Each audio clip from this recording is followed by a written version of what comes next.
begin. Okay, there we go. Check for the connection, takes a second.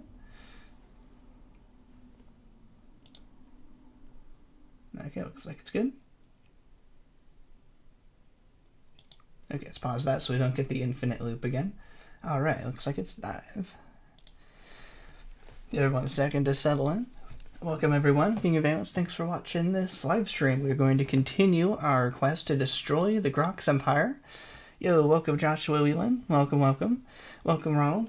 Not sure if you're still in the chat, but yeah, welcome to the stream as well. Saw that was a message from a little while ago. Yeah, welcome everyone. Yeah, I'm excited. Going more Grox destruction, and we are also going to do something a little bit different. We are going to do a lot of the missions today, because I'm going to show our progress in a second. Wait for everyone to settle in as well. Yeah, here's our progress. I always like doing these every week. We've almost gone around we've gone around the entire ring. We missed a couple spots here and here. I went back after the stream and looked really closely to how much we've done. So to start the stream, I wanted to do a little bit here and a little bit here, just to kind of carve out the inside, let us all settle in for a little bit. And then we're going to basically hang out around here and do one of the missions. Like, I want to do the Gopher mission, the Eradicate mission, and work towards the split personality badges. Because it's still a destroy all of the Grox speedrun, but we also want to do all the missions as well. Sometimes once on Monday stream. Yeah, no worries. Oh yeah, so oh yeah, Vingley Kaylet streaming on the YouTubes. Oh yeah, that makes sense. I was doing some Twitch streams this week. I was doing some Halo live streams, doing some Halo speedruns. But I'm gonna keep YouTube focused on Spore and use Twitch as like a second side channel in kind of a way to stream stuff that maybe YouTube isn't as interested in. So I've been doing a lot of Halo speedruns this week, and maybe I'll do some more Halo or Portal or something next week. So I forgot that there's a lot of Portal test chambers still waiting for me in the Discord that I haven't played yet. So I might do that also on Twitch. So if you're in the Discord, let me know what test chambers you want to play. Oh yeah, no worries. Yeah, I think I streamed twice. I think each one was about 3 hours or so. Kind of, it seems about how long I can go for is about 3 hours, and then I'll get tired. What I want to do for the Halo streams is beat all my old times from like 2015, 2016, and just kind of clean up a lot of those videos on YouTube because they're so slow. I'm like, why did I even upload these? They're all so bad. That's what she said. Oh, I'm not sure. That's how long I can go. Nice. Yeah. Another clip for the out of context montage. But yeah, that's also part of the This Week in the Kingly update. Yeah, so there's been remodeling in my bathroom one wall over, so that's also why we're doing live streams just on Twitch, just kind of stuck in me room as they're working on that. And I've also been really excited about a lot of the videos that are upcoming. I couldn't get a video out this week because there was just so much noise. Didn't really find a good time to record, but I should have one next week. I think I know like the schedule for all the work in the bathroom, so I should be able to work around that so we can get another video out, hopefully by next week. And I got 2 really exciting videos that I've also scripted. House renovation stream one. No, I probably won't do it for myself, but it's doing pretty good. Maybe I can get some picture updates as long as we don't show outside, but I'm sure there's lots of pictures being taken, just also by the construction crew as they give us updates as well. So that'd be kind of interesting. If we wanted to show, it's a pretty small bathroom. The house is pretty small, but that kind of cool. And also this week I went to the Wrexham and Chelsea game last Wednesday at Levi Stadium, because that's the 49ers stadium, because I'm in California and I like watching the show, so figure why not go to watch the game. It was actually really cool. I think that may have been the first like real like soccer football type game I've been to, so it was pretty cool. They tied 2-2, which is really surprising because Chelsea is like a Premier League team and Wrexham is, like 2 or 3 leagues down. So that was really fun and really, really glad I got to go see that. Wasn't too far of a drive to go see them. Yeah, a lot of fun. Definitely was worth checking out. I wasn't expecting it really, Wrexham to do that well, and it was really cool to see a Premier League team as well. Because we were just watching the Euros while I was in the Netherlands 2 weeks ago. So that was really cool. So it all kind of came together, seeing more football. So pretty cool. All right. Looks like someone shaved the oily face. Oh yeah, I probably shaved like 2 hours ago or something. I always like shave like before the stream, and then I grow a beard pretty fast. It's not surprising, but I'll shave for the stream because I look nice and smooth. Yeah, welcome Retron, welcome to the stream. So yeah, that's my updates for this week. Did some Halo streams, maybe more this week. Been working a lot on scripts for the next upcoming videos. Why is Spore Bomb in the thumbnail? I like the thumbnail for it's like kind of all the Spore characters all come together. Like I made a bunch of regular Spore videos on YouTube, and it's kind of like these live streams are the culmination of all my knowledge and all the videos all kind of coming together. And I thought a big group of them all was kind of cool because Obama's in one of the videos we made about in the Galactic Adventures. Yeah, welcome Yellow King, welcome to the stream as well. I don't have to shave visibly within a day. You get the laser treatment soon. That's pretty cool. So for that works, and that all works out. I just use the electric razor every week or so. Works for me. Yeah, the United Creatures of Sporepedia. Yeah.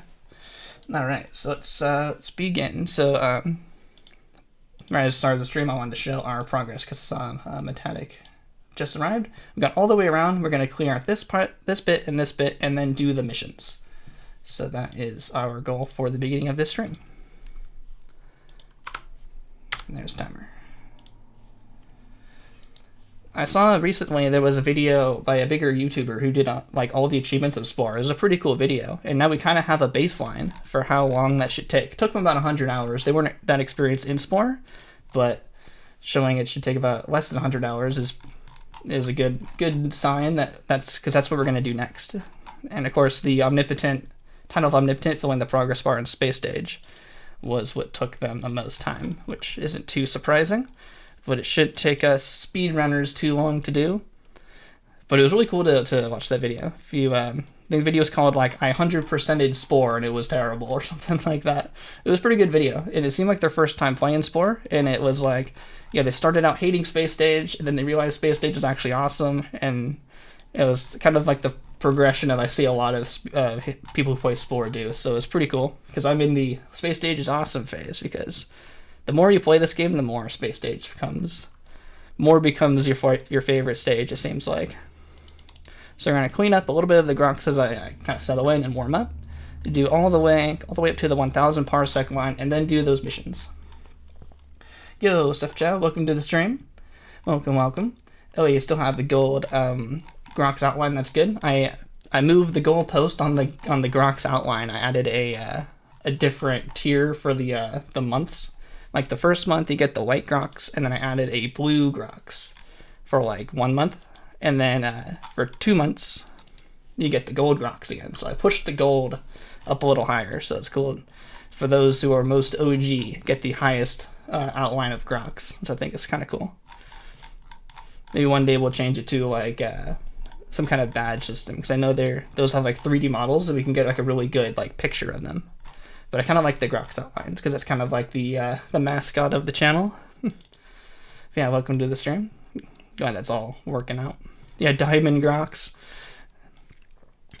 Yeah, my visual art skills are limited to what I can do in PowerPoint. It's a miracle I can make all those thumbnails, I think, as cool as they are, which is basically PowerPoint layering and outlines and stuff, so if anyone has real art skills and want to make a diamond Grox, like Ronald suggested, that'd be pretty cool.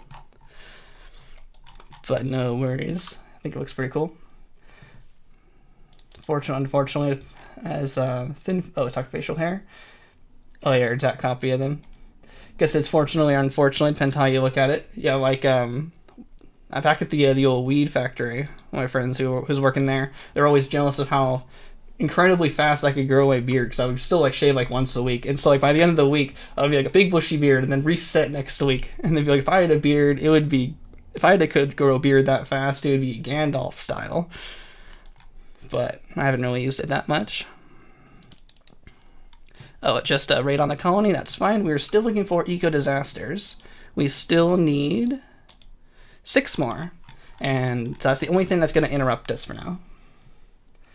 Just call it the Kingly Point art style. Yeah, I feel like those thumbnails are very like distinguishable as like my kingly point art style. Oh yeah, it was funny earlier when you said Vingly Kalen says switching the letters. Oh, it's one of the Formula 1 drivers. I call them that. Kevin Magnussen. I always call him Nevin Cagnussen, so it always makes me think of that. It's always kind of funny because that he struggles sometimes. So to make fun of him, I go, "Oh, come on, Nevin Cagnussen." So it's kind of reminded me of that. That was funny. So I got a good kick out of that. Usually befriend the Grox to beat the game. Oh yeah, we wanted the Grox first. Let's see, we were going for all the badges, and two of the badges are Grox related. So you got Dance with the Devil is allying them, and then the second secret one is destroying them. You also see there we got some plus that's kind of remains from allying them, but the definitely the fastest way to get rid of them is just dropping this mega bomb on them and then leaving. I mean, you could do the Fanatical Frenzy and Trade Routes are probably the best way when you're allied to get rid of them. But we're going for speed and destroying them while invincible. Also, we're still using the Invincible spaceship glitch. There's a video on my YouTube if you're not familiar with the Invincible spaceship glitch. But it makes this really easy and calm to go through and destroy the Grox, and they got absolutely no chance of defeating us.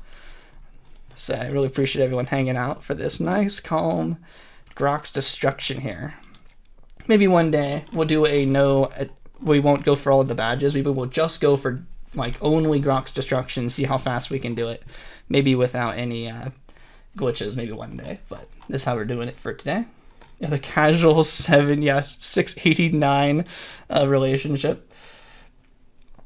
Oh yeah, and there's 2,400 systems, and they'll eventually recolonize as well. So there's like probably 2,500 systems by the end of it. But I'm not sure how much they being plundered. That's fine. I'm not sure how much they'll repopulate, but it's going to be a little bit more than the 2,400, which is already a crazy amount. Let's see.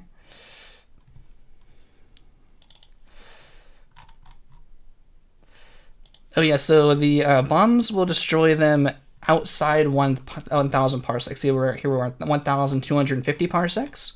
I can kind of show let's bring up the picture one sec. Here's my Grox destruction progress. This is worth showing. Here's the core out to 1,000 parsecs, and then there's a ring outside of 2,000 parsecs. That's how far the Grox will colonize.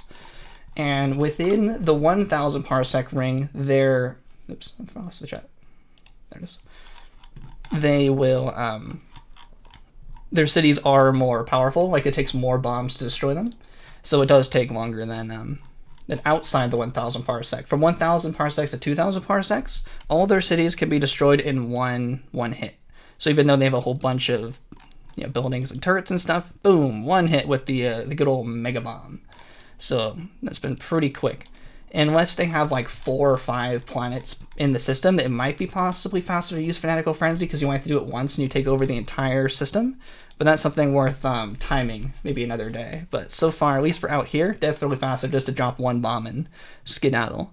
Once they're within the 1,500 parsec range down to the 1,000, they will have 2 cities. I'm pretty sure that's when they have 2 cities per planet. And then outside of 1,500, they just have one city, pretty sure. Yeah, Grox aside %. New category on the rise. Oh, maybe. For typical speedruns, I like to have everything, one continuous run. So I'm just tracking how much time we spent in-game just because of multiple streams. But if I was really considering a speedrun, I'd have to do it all in one sitting. So it seems like we're actually getting through the Grox destruction pretty fast. If I was also doing a speedrun, I would also do it while Invincible as well. But now that the game isn't crashing and we're really focusing on just destroying the Grox because most of the badges are done, we'll take a break after a little bit to focus on the badges. But maybe that might be worth just seeing if we are focusing on just the Grox. I feel like it almost could be done in like less than 24 hours just based on the rate that we're getting through on those Grox destruction progress pictures. But I know people have done it in about a week in real time, but I wonder what the actual in-game time. That would still be worth trying out if it's really fast. Let's see, is everyone in this system? There we go. So we're doing if you saw in that picture, there was a little bit of a bubble that I missed in 2 locations. I want to go all the way around to the 1,000 parsec range and then do the rest of the missions for like split personality and stuff, and then finish off the Grox in one last like home stretch to the end. Is kind of my goal. If Fanatical Frenzy takes over the whole system, yeah, you drop it on any of the planets. I think it might have to be inhabited. I actually haven't tried that. I wonder if you could drop the Fanatical Frenzy on a planet within an owned system, but not on a particular planet that's actually inhabited. And I wonder if that would still take it over. But at least if you do put it on a planet that is inhabited, it takes over the entire system, not just that planet, because Spore Empires can't share systems. They have to all be owned by one empire. So taking over one planet takes over the whole system. So that's a pretty convenient way to take over the Grox. And of course, there's a weird glitch that Fanatical Frenzy does not piss off the Grox when you use it on them. They only see it as destroying the galactic code, as long as you don't directly hit their city with it. If you hit the city with the Fanatical Frenzy, it does piss them off. So make sure just to hit it anywhere else on the ground. I guess I haven't saved in a while. I'm used to it not crashing, but it's still good practice to save.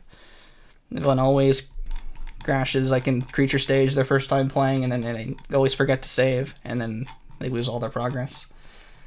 Yeah, probably take 3 times longer to do without the glitches. Yeah, it'd be kind of interesting to see how much longer actually having to worry about our health and stuff. But just going right through is pretty nice.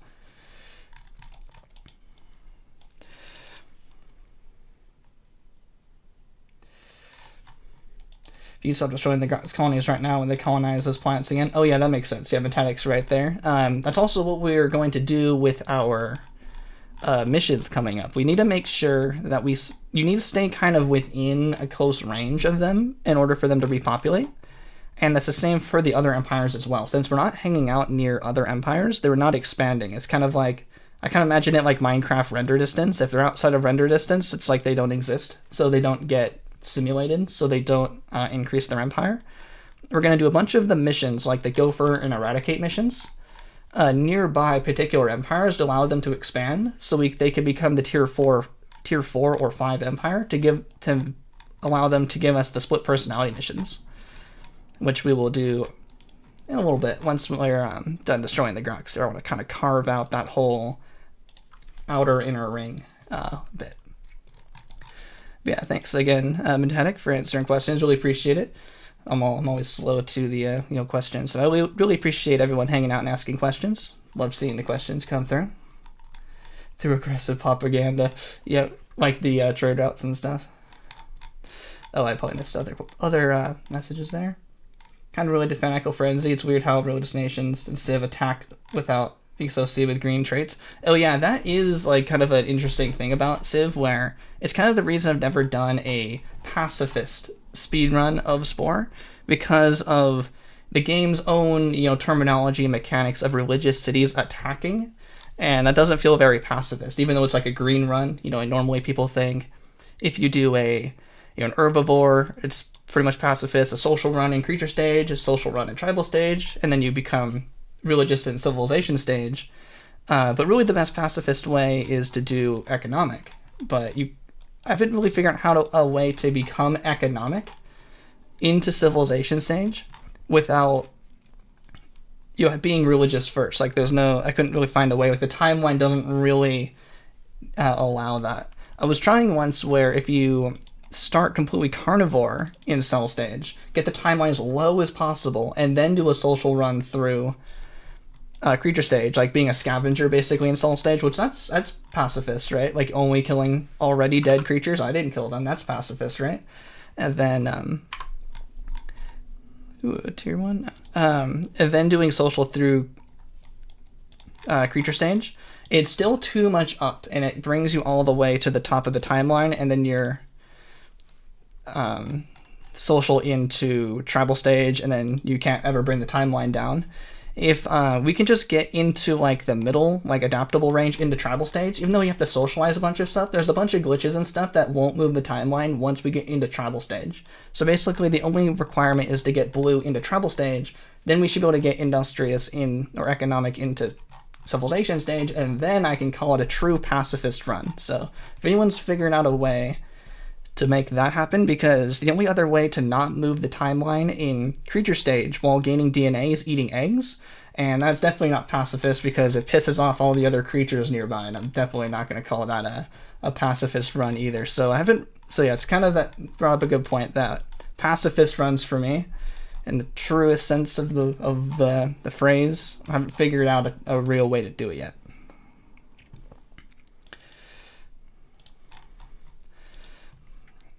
Because also, like, when you attack an eggs, it gets, like, you know, the red arrows, and that's, like, the attacking symbol in this game, so I consider that an attack. Does packmates killing impact the timeline?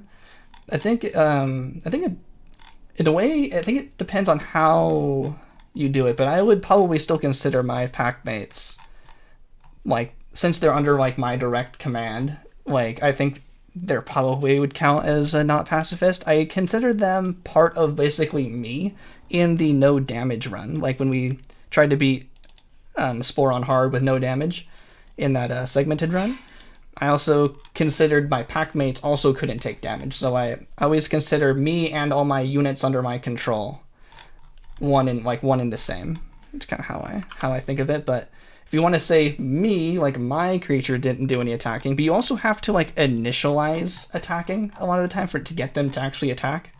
Maybe unless they get attacked and then they'll attack back, but pacifists wouldn't fight back. But pronounced my name, please. Oh yeah, I recognize your name. You're definitely an OG watcher from even before I did commentary. And yeah, I think I would just I recognized your picture as the way that I knew what it was. Hopefully I pronounced it correct. I'm gonna give it a shot. Yasin Henfs? Yasin Henfs? Please correct that. That's probably wrong. But yeah, that's I definitely recognize that name. True OG in the old chat.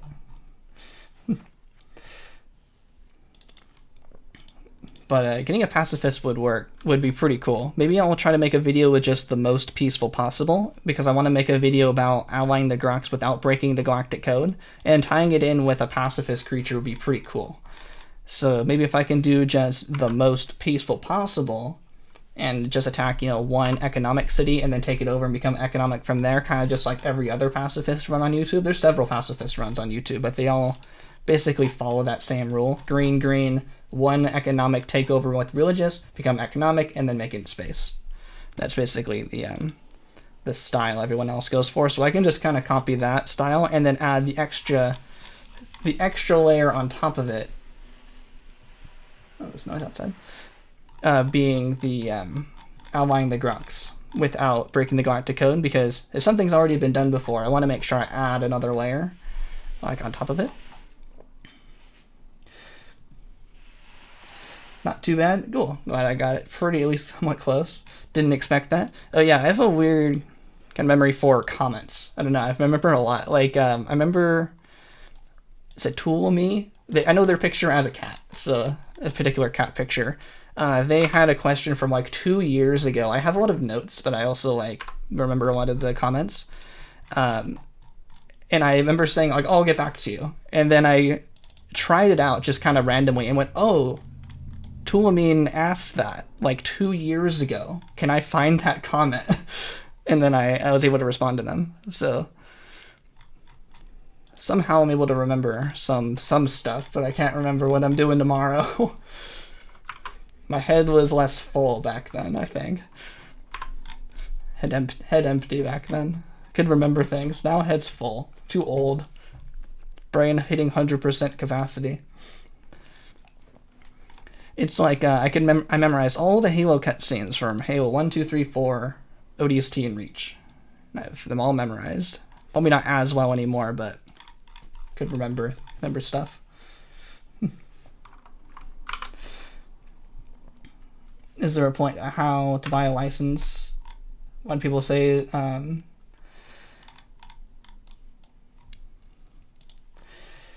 is there a point now to buy a license of Spore? If you want to play online, you need a legit copy to get a CD code. And you also need to not buy it through Steam, apparently. I keep hearing people say if you buy it through Steam, they don't give you a CD code. So you can't register a Spore account.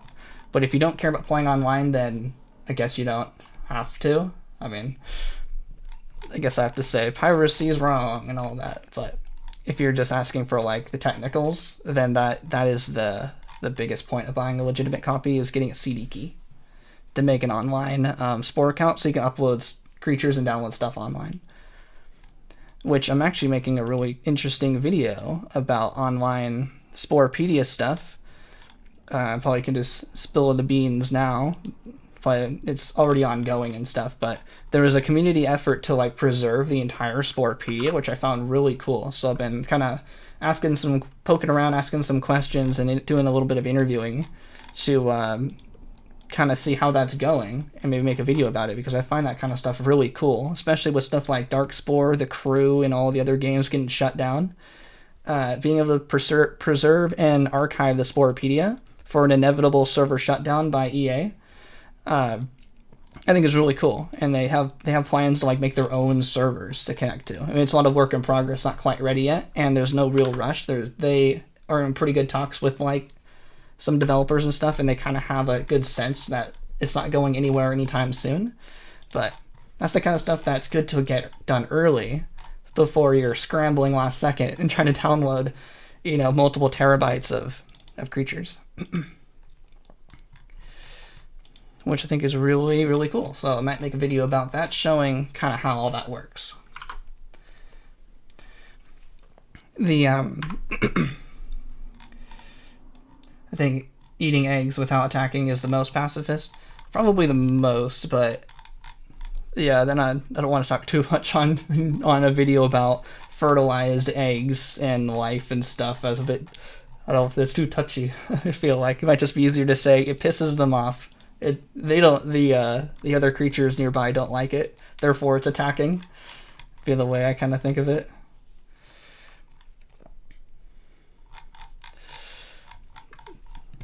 Being more plundered. 10 terabytes of the pitiful worm. How far do we have to go here? I think we're probably go this way a bit more. Oh, we still got more to go. Not even a terabyte. I think they estimated it should be.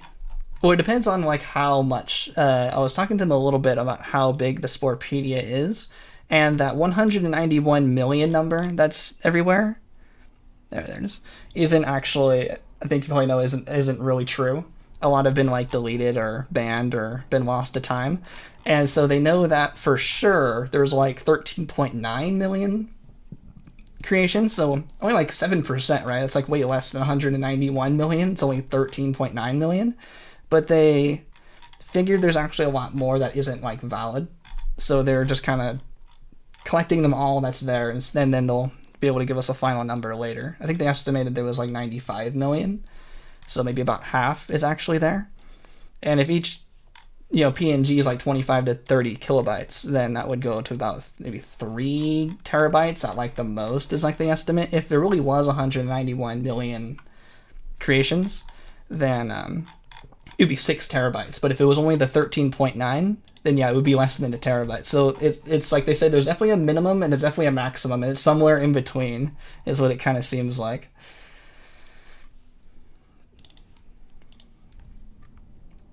Oh, the 3 kilobytes I think is the just the model file that actually stores the information. I've learned all of this like just this week, so it might not be like perfect information because I'll probably have to get back to them with more questions. The actual model within the PNG that the game actually uses to import is only like 3 to 5 kilobytes, but the image itself, like the picture of the PNG, is just for us humans to look at a pretty picture. That's like the biggest like portion of it. So if you didn't have to have the picture, if you didn't want to preview, then yeah, the whole thing could be stored in like 3 kilobytes. But yeah, if you like save a local PNG creature, it's like 25 kilobytes because it has the picture. But that's my current understanding. I'll definitely send them my like script to like make sure that's all right. So this is rough draft preliminary, but if you look at any old PNG you save locally, it's like 25 kilobytes. But I'm pretty sure a lot of that is just a picture, and the model information's 3. So yeah, it technically could be stored as 3. So yeah, it might only be like a couple hundred gigabytes. put the entire Sporepedia in indie games files? Yeah, maybe. Especially if you put it in like a big game like Call of Duty, it won't even make a dent. It won't even contribute very much to Call of Duty if it's 200 gigabytes for the entire Sporepedia, which is actually kind of impressive that like 16 years of files is like, you know, at most possibly a couple terabytes for millions of user-generated content, which is pretty cool.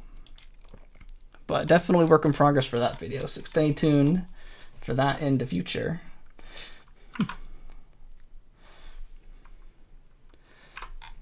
Let's see. But if you, if you have more information as well, maybe I should start working with more people in the Discord as well to make sure I get all the best information for all that. Be pretty cool. Yeah, I was just like looking up for the video just to like see like if you wanted to store it all, how much would it be? And you can get like, you know, a 4 terabyte hard drive for like, you know, $200, which is actually pretty cheap for that much storage. Back in my day, when SSDs first came out, it was like a gigabyte, $1 per gigabyte on an SSD. Now it's crazy cheap. But the 4 terabytes for $200 is a hard drive though, so a little different.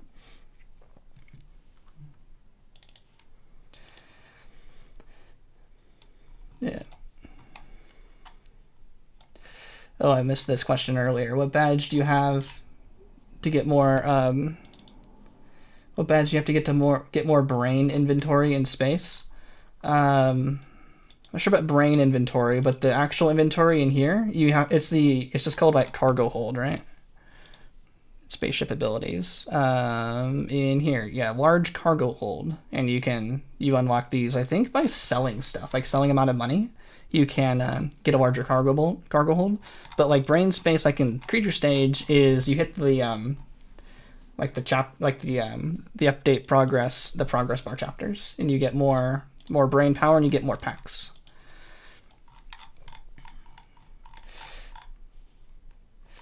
The boomer missing a joke is surreal. Oh, I miss it. Until the terabyte becomes obsolete and everything gets 10 times more expensive.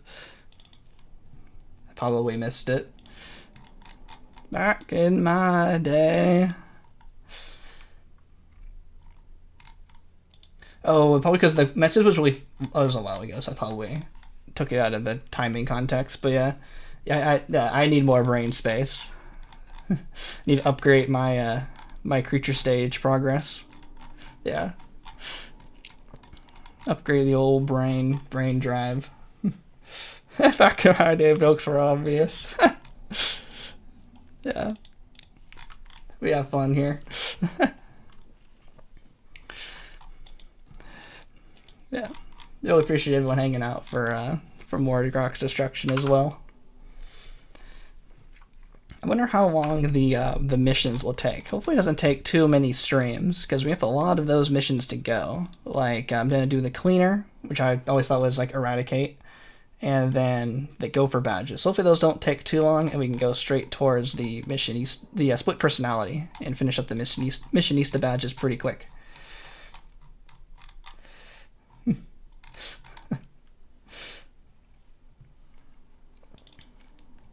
Yeah, 100 gigabytes is absurd. Yeah, it's that's crazy small, if that's what you mean, in the small direction.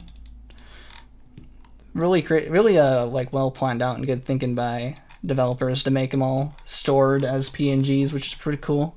PNGs are magical files because you can store stuff like in a hidden way from like obviously looking at it, but like within the file that the game can like interpret and use, which is pretty cool. It's all programming wizardry to me. But at least knowing how it works is still pretty cool. GTA 5 is 66 gigabytes? I bet GTA 6 is going to be like 660 gigabytes. Just the new way all the new games are going. Like, wasn't new Call of Duty like a crazy amount of gigabytes just by itself? Those like 8K textures taking up a lot of room. And they were going to like, oh, TerraScore 1, how about that? And they were going to like stream textures to like save storage, which is a really strange solution, because then that's just gonna be a lot of internet usage if you have to stream the same texture over and over.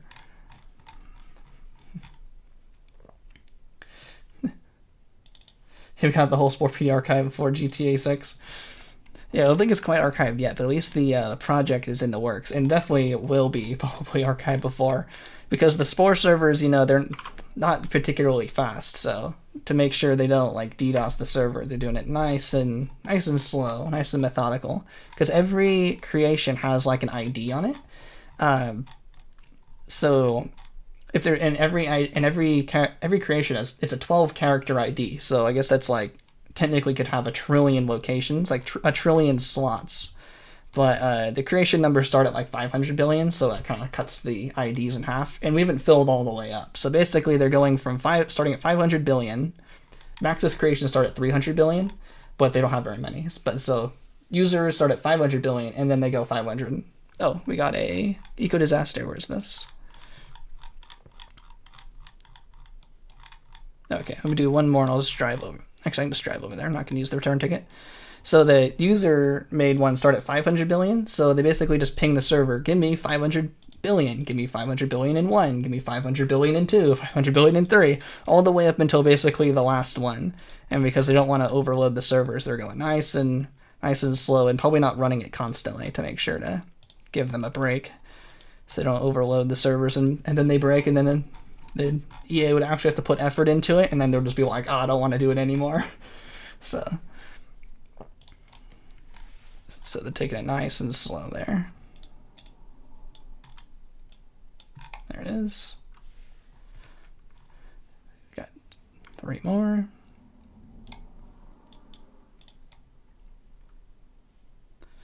One, 2 more.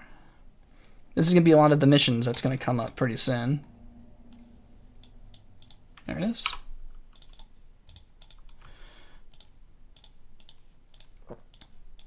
There we go. Looks like hitting energy packs there. EA putting effort into things. Yeah, seriously.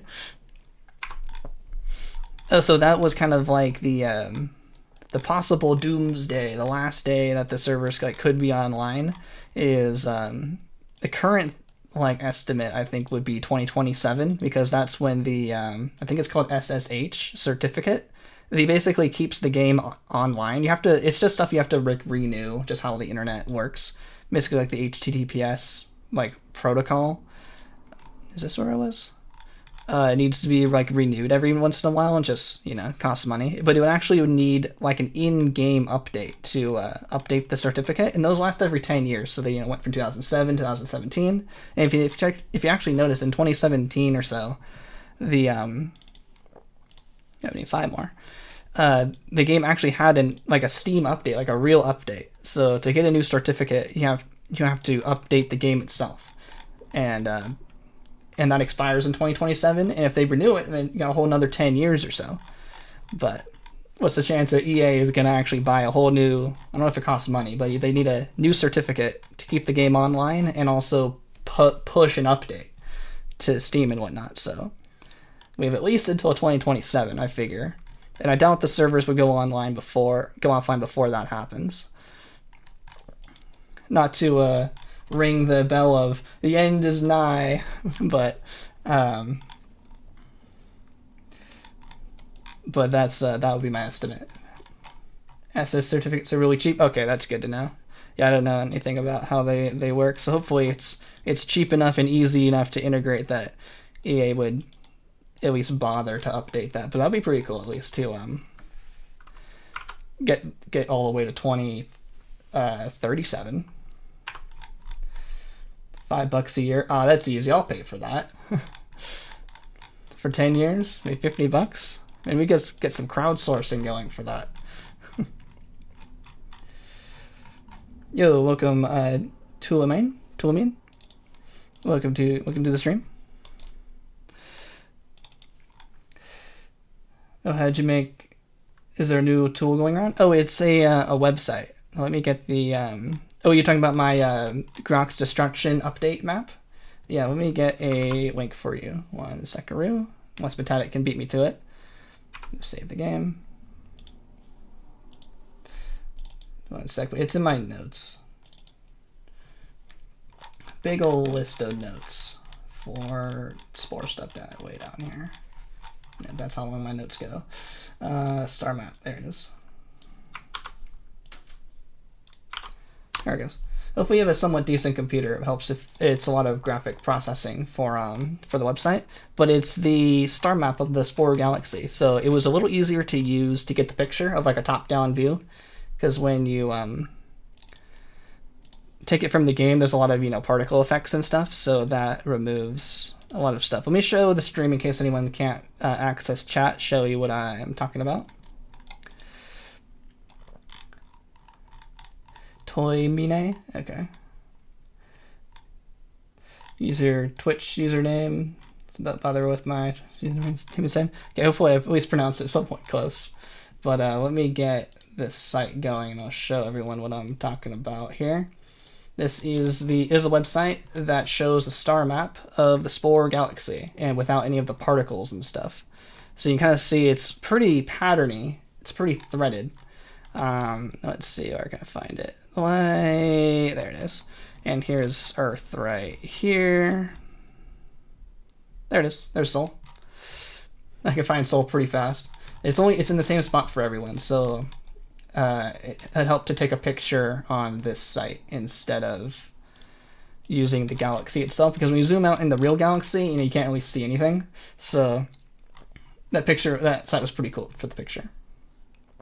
So in case anyone couldn't have access to chat, that's what we're talking about. And I use that to get the picture of our Groc's destruction progress, which is pretty cool. Thanks for Metatic for showing me that site. And I'll probably use that a lot in the like wrap up video for this as well. Once we finally do it, finally complete destroying the Grocs, and I need to make a YouTube video. Probably be something worth bringing up. But pretty cool. It was funny. I didn't know before I knew that site existed. I was making like a collage of a bunch of little pictures because of the particle effects of the real galaxy for Spore. So I was trying to zoom out just as much as I could before the fog effect covered up all the stars. And because of the parallax, it was really hard to get an accurate picture. But so that site saved me a lot more work trying to make it all look right. It's pretty cool. And the site says you can upload your stars database file to replace the star names with your star names, but I couldn't seem to get it to work. So let me know if I'm maybe doing it wrong, or maybe it doesn't actually work on the site. Because everyone's stars are in the same exact location as the star map showed, but everyone's star names, other than Earth and Sol, are random and specific to you. If you download my Spore Galaxy and import it into your game, it'll be the same for you. But if you generate yours from scratch, like your installation of the game, and you generate yours on your own, it'll like be kind of like randomized. But at least all the stars and all the empires are all in the same spots. At least I'm pretty sure all the regular empires are. I'm like 100% sure that all the Grocs are in the same, because they're like technically colonies, so they may be seeded slightly differently. But at least their home planet is always in the same location.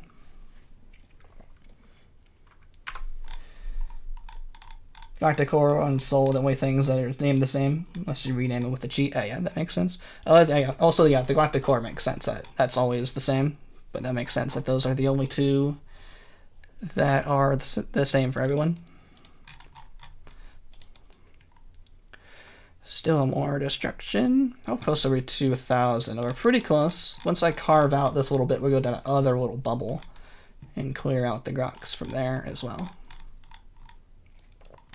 Oh, you can rename the Galactic Core with the Chi. That's cool. I've never actually tried that. That's pretty funny, since it's still a star. I guess it's like a wormhole or something. It's just kind of like a unique one-of-one galactic event. That kind of makes sense. They just have the extra cutscene trigger for it, to trigger the cutscene. Yo, welcome, Sigisbinus. Welcome to the stream. Total Grox death. There's a picture in the pinned comment as well, but I think we should be about 2/3 of the way there. It's hard to tell a little bit because of the center of the galaxy being a little bit slower. It's going to take a little bit longer because of the longer to destroy the cities. I don't think it'll take too much longer compared to this, but it'll take about 3 bombs per city. So it's also kind of interesting about doing this whole run is I get to kind of experiment with stuff like that. But I'd say at least for total systems, we got to be between 2/3 and 3/4. I'd say we've gone all the way around. We basically just have the core of 1,000 parsecs because they live in 2,000 parsecs. So we've gone from 2,000 down to 1,000. So we're almost there. We're going to do a little bit more Grox destruction here, and then we're going to work on some other badges for the rest of the stream. Hopefully it doesn't take too long to do those badges so we can get back to destroying the Grox. But I'm interested to see how long that all takes. Day, yeah, 43,000, 69,420,000. You know the galaxy like the back of your hand at this point. At least for the this one. At least for the speedrunning route to the center of the galaxy, yeah, I know that part of the neighborhood pretty well. Like from the home planet to the center of the galaxy, that path, yeah, that's pretty ingrained in my mind, which is at least really funny. That like it's not funny, but like it's interesting seeing because I've done it for so long, like since 2016 I've been in the center of the galaxy in a speedrun sense. And I remember doing a poll on YouTube just asking, have you ever made it to the center of the galaxy? And it was like 50-50, like have and have not ever made it to the center of the galaxy. Probably most people didn't make it out at creature stage, but it's still interesting that like center of the galaxy is always like a huge surprise. I see a lot of the YouTube comments for like the speedruns, like I didn't know there was something at the center of the galaxy. I'm like, I've gone there a million times.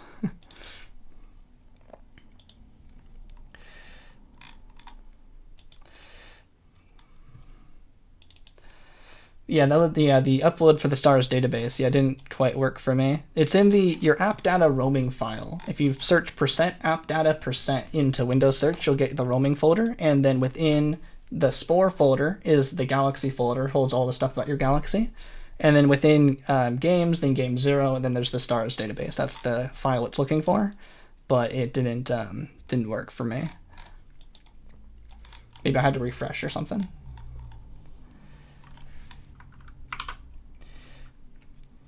Oh, nice. Go ahead. Really appreciate it. Glad the videos revived your interest in the game.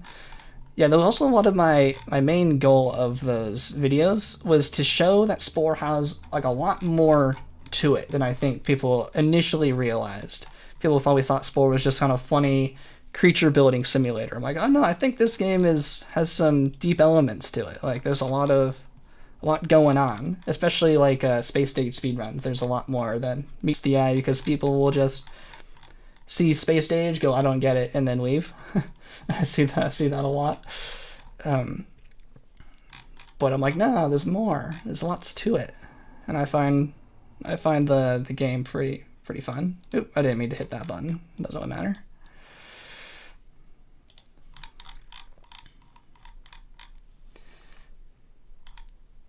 Oh, you made it to the center? Amazed you a lot when you were young? That's cool. I remember the first time getting to it was like was also a really big surprise because the first time getting through the Grox is always like a really big intimidating challenge.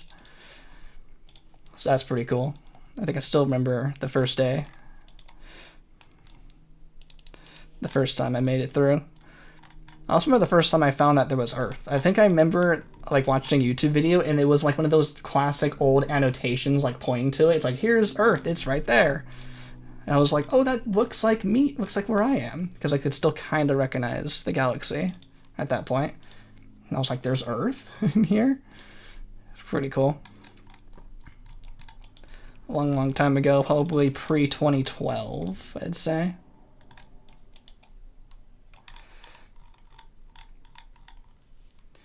Yeah, for sure, Sliss. Yeah, glitch hunting and speedrunning give a lot more depth to these games. Yeah, it really increases like my understanding and stuff of how this works, of how all the games work. So that's totally true. That probably speedrunning is a big part of why I really find this game fun and find a lot of cool stuff about it. But I guess maybe casually there's not as much to do. But like optimizing the omnipotent, like the title of omnipotent % run, like filling the whole space stage progress bar, with all, like, among all these badges that give different points and different strategies to get through them fast. That's the kind of stuff I find really fun. I almost like the strategy and, like, optimizing routes, like, more than the actual act of speedrunning. So, like, I'll spend most of the time, like, routing a run, and then do it once I get, like, the strategy done.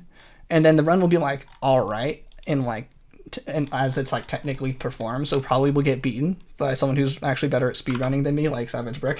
And then, but it'll be like, oh, but my strategy was used. A lot of the time. But they haven't speedrun much lately, so maybe I'll have a chance to go back and claim some of those records. That's probably what I plan to do after a lot of my Halo speedruns. Been doing a lot of Halo speedruns on Twitch, so if you know Halo speedruns, I'm not going for world records or anything, I'm just kind of going for faster than my 2015 times. Oh yeah, this is a city I was talking about with these ones a little bit more fortified, because I'm within 1,000. Yeah. These ones take three bombs to destroy. Oh, if I can hit multiple cities with them.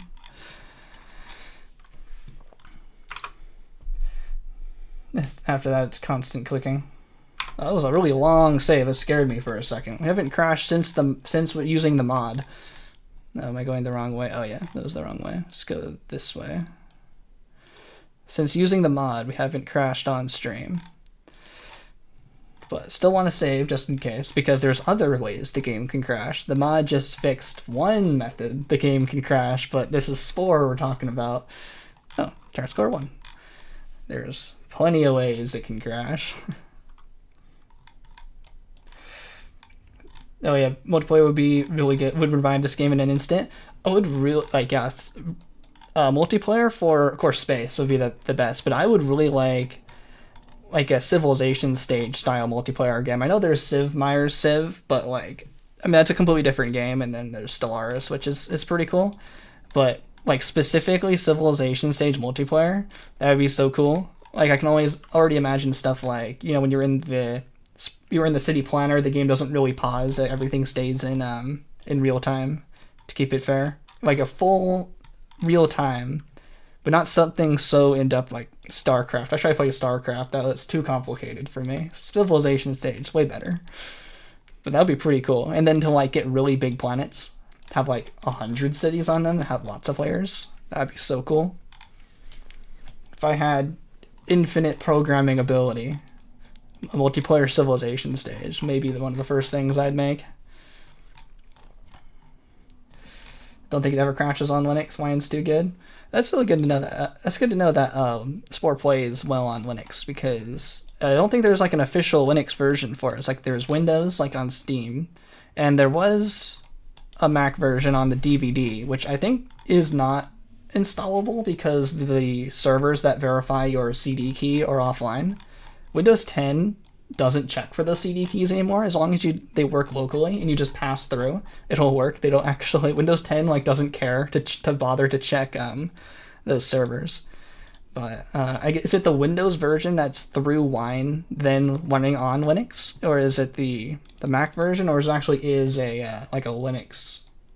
I guess if there's a Linux version, you wouldn't need Wine, right? So it's probably the Windows version being converted to Linux.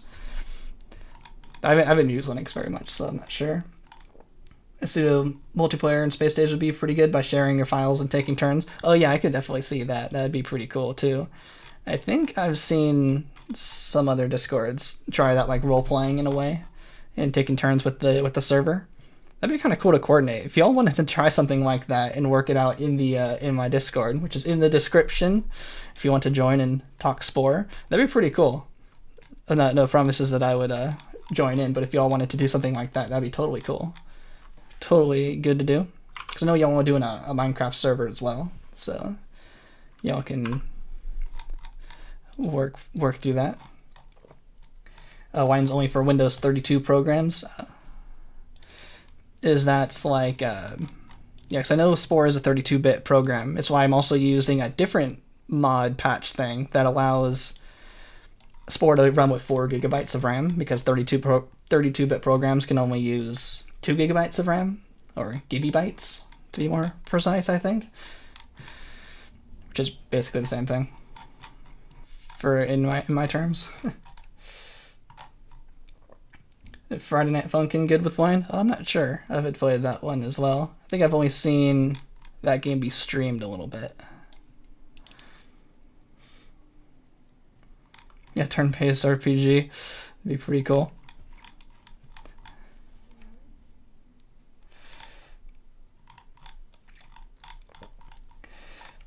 Playing as an alligator creature and biting stuff. fell in love with the game in that moment.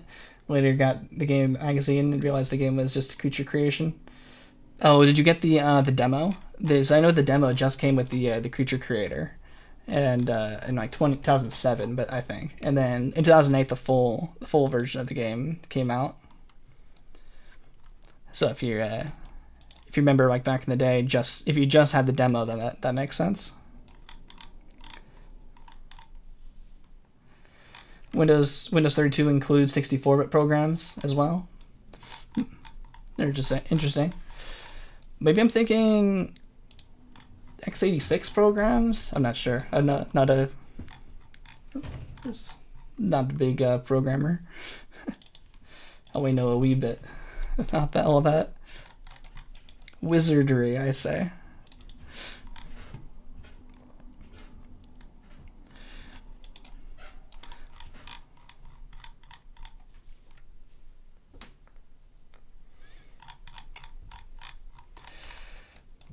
x86 might be the same as 32. See, because I know like in Windows, like there's the two files. There's the x86 file, then there's the x64 file.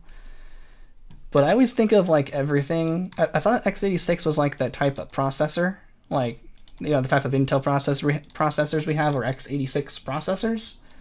So I thought everything was an x86, and then there's 32 and 64-bit programs like within those.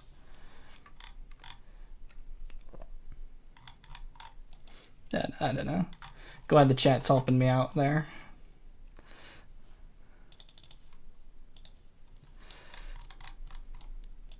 x80. No, there's only one city.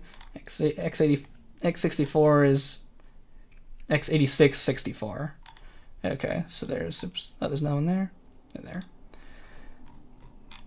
Okay, yeah, there's 64-bit within x86. Okay.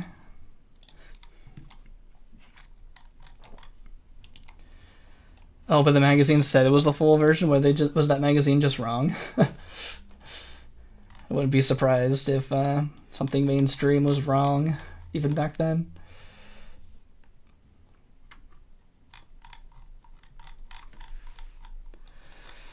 Let's see, how close are we to the center here? Hovering right around 1,000.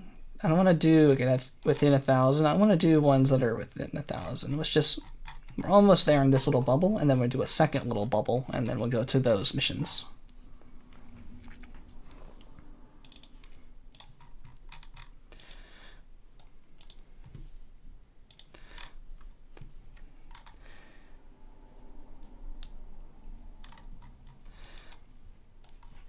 Oh, are there x64 processors these days? Oh, I thought everything was I thought it was either x86 or ARM.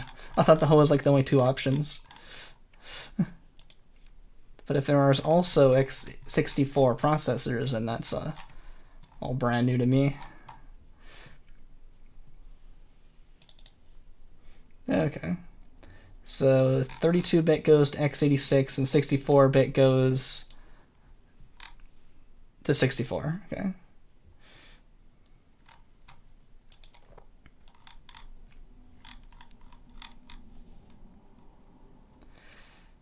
x64 is the one I'm running. Okay. Yeah, I'm really thankful to have a lot of good knowledgeable programmers also in like the Discord and stuff. They can answer a lot of my silly Spore questions.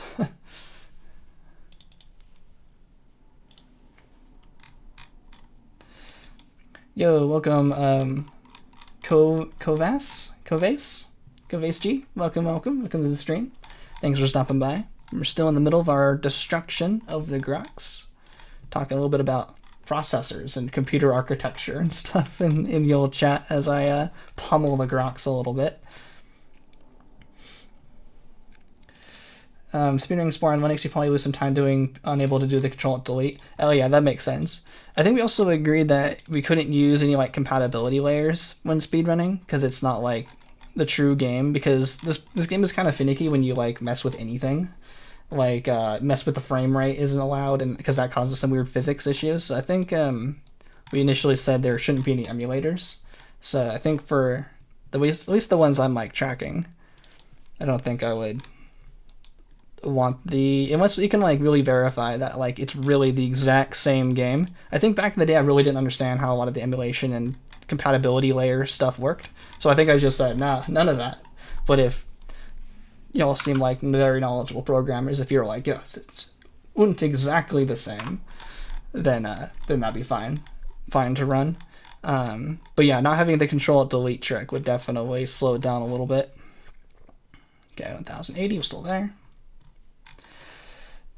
Yeah, it works perfectly fine. Oh yeah, what works perfectly fine still might not be the exact same. There's sometimes there's nuances that is different. Like if you run with 60 frames, it could look like it runs just fine, but there's some subtle differences. Like in Halo 2 especially is a good example. Like the Halo 2 on the 360 versus Halo 2 on Master Chief Collection is like so different. The speedruns actually track them in completely different, separate profiles, because the physics is different. Like the walking speed, crazy enough, is like different, and like the jumping height is different. So unless you like take a really close magnifying glass to the differences, that they might be really subtle. Oh, there's one more.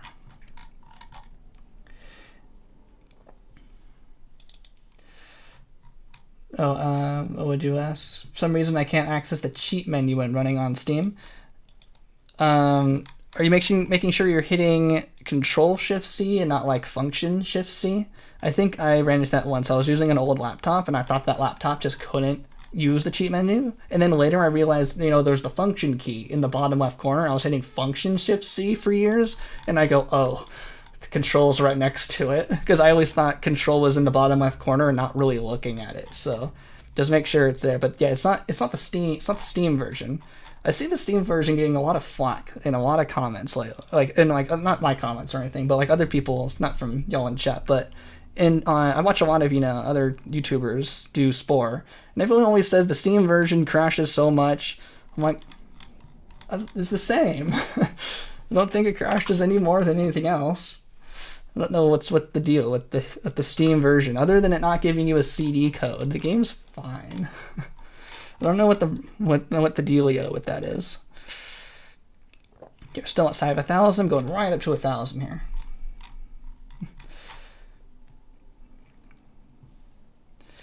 It's Control-Shift-C. I don't think I enabled it or something.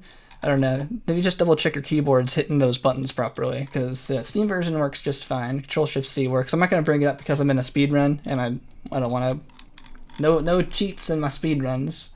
We're still cheat free. No Joker badge here, even though I just don't even want to bring it up because no command console. But it totally works. I 100% use it all the time, and I'm on Steam.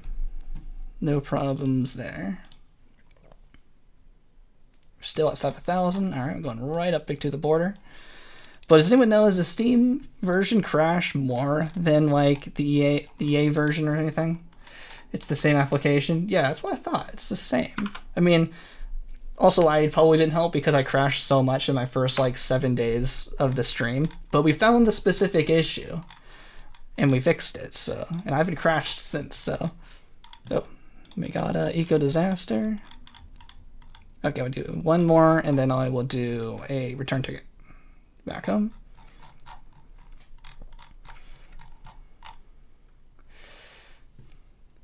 Yeah, Steam doesn't give you the CD key because there was an exploit found that you could then redeem the CD key in EA and get the game for free. I'm pretty sure that's what happened, so EA just got rid of it.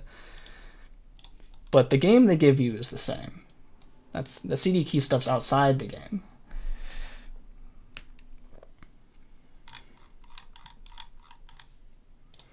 And you can still play the game offline. I play the game offline, and I even have a Spore account, and I play the game offline basically 99% of the time.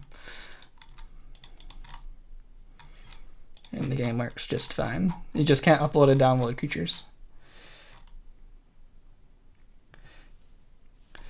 Oh, how do I do it? If for finding, getting a CD key, if you get the game on GOG, it's probably the best way to get a CD key. Oh, I missed one. Oh, there's. Yeah, I bought the game. I bought this game like 4 times. I mean, you can buy it. You buy an actual CD version, but you don't want to get the game on like EA Play or something. Though it doesn't handle the DLC properly. So since I already had a CD key in it, and since I already have a Spore account, I just got it on Steam. And also, I got it so long ago. I think it gave me a CD key anyway. I just never used it. But like EA Play doesn't work either. That might give you a CD key, so if you wanted to get it just for the CD key and you have it on Steam anyway, then fine. But yeah, the best place to get it is GOG. Not sponsored or anything, it's just true. Because they give CD keys, no DRM, and they handle all the DLC properly. There's basically 4 places to get the game. Like DVD, Steam, EA, and GOG. Am I going the right way? Oh, no, I'm not. Where am I going? I'm trying to go this way. There's still a little bit more over here that I wanted to clean up, but I think it's basically done over here. Okay, these are still to be gotten. I got 4 more to go of those eco disasters. Yeah, I bought all 3 versions, or all 3 parts, the base game, Creeping Q, and Galactic Adventures for like $7 on GOG. The idea for me getting it on GOG was in case Steam stops supporting Windows 10 in the future, and I still needed to use glitches like the Control-Delete glitch. I think works better on Windows 10 than Windows 11 if I'm like forced to go to Windows 11. And I need the glitches for speedruns, and Steam doesn't let me launch from Windows 11. I can still run the GOG version on an offline version of Windows 10. That was my thinking. So I can speedrun this game on Windows 10 just the way I'm doing right now, forever and ever.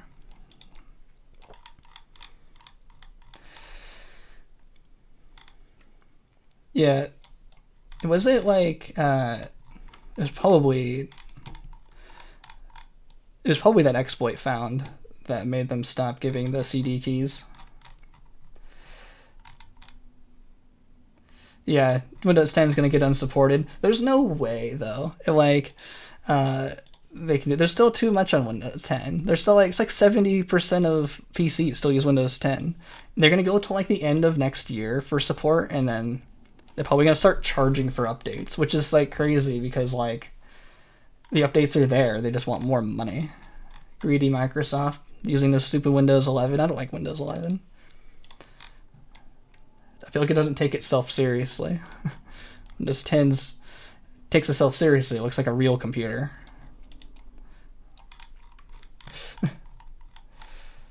%50 of computers still running XP. I don't think that many are running XP still. I think I've seen like, the pie chart graphs, and it's most are onto Windows 10 by now. Yeah, it looks goofy. Yeah. Looks like Mac. Looks like, they call it like Fisher Price Windows. Looks like it's not taking itself seriously. That's always what I kind of think of. Windows 10 looks serious. This is serious business. It's too smooth. Yeah. Definitely made for kids. Yeah. Fisher Price Windows. Okay, still got a little bit more here to go. I'm going right up to the 1,000.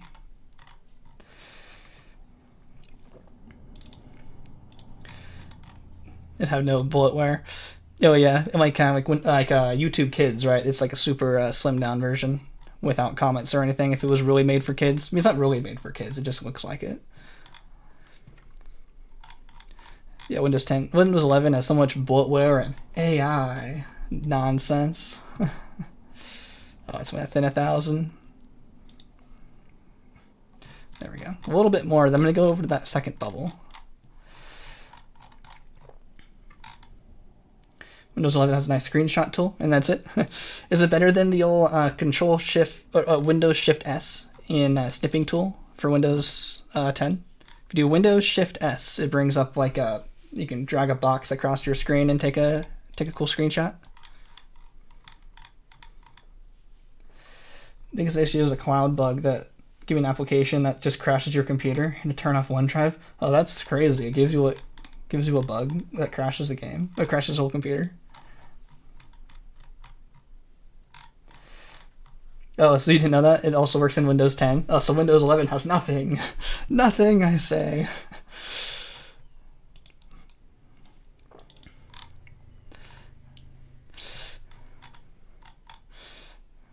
It might have a better laid out settings options, though. It definitely a labyrinth in Windows 10, but does it even still have like the real control panel? I don't use Windows 10's like, yeah, fake control panel. I use the Windows 7 control panel. Yo, Most Wanted, welcome, welcome. Welcome to the stream. Let's try some more Grox. Talking about Windows 10 versus Windows 11. I'm on Windows 10 until they kick me off. Oh, okay. Oh, it still has the regular control panel. Oh, that's good. There's a government version of Windows 11 that gets rid of a lot of the bloat and secure for a lot of the bloat for security reasons. I think I saw a Linus on that. That makes sense. Yeah, that makes sense. Can I get that version? I've always wanted like a super slimmed down version that doesn't really have anything to run like Minecraft servers on. Like just a super slim server version that doesn't get interrupted by bloat. So I can run it on really like kind of old, crappy computers.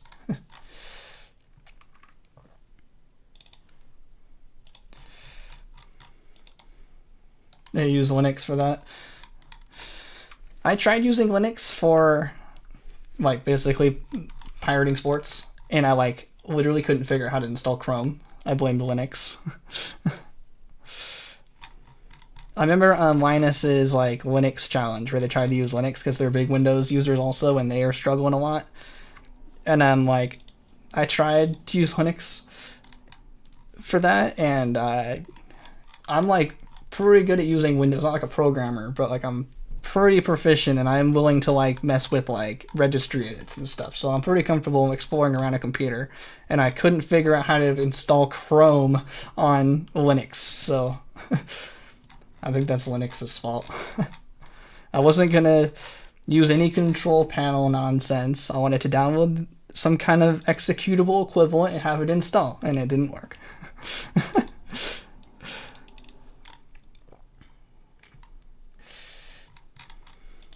So definitely I should learn how to use Linux, but too much work. Windows 10 works fine enough. It was a Tiny 10 or Tiny 11. Tiny 11, look it up for free. Oh yeah, I might take a look at that. I do like keeping everything as official though. Also don't trust stuff on the internet. Ooh, just outside of 1,000. Okay, I think this is good for this area. I'm gonna move on to the other little section that I missed for the Grox. It's been about an hour. Not sure if this is actually how faster than it used to be when I wasn't being picky on where we were destroying. Too much work is in my autobiography. Agree. Here's to that.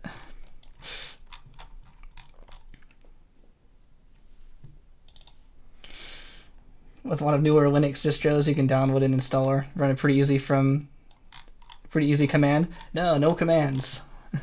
I thought it was a computer. I thought it was finished. No commands. I don't see no commands in Windows. I'm going to install stuff. So your technical savvy friends use Mac? Interesting. It's funny, my computer science teacher had for a couple quarters. They had Mac as a VM running in Windows because they couldn't. I'm pretty sure. Yeah, was it that way? One of the ways didn't work right. I think it was normal Windows. No, I think it was within Mac. They were running Windows because Windows played nicer with Mac, and Mac didn't want to run within Windows. I think that was the right way. But I think that's right, because I think they had a MacBook every day into class, but they always, when they hooked it up, it was always Windows because they wanted like either the better hardware or the better like build quality than Windows hardware was offering. But they wanted to run Windows still.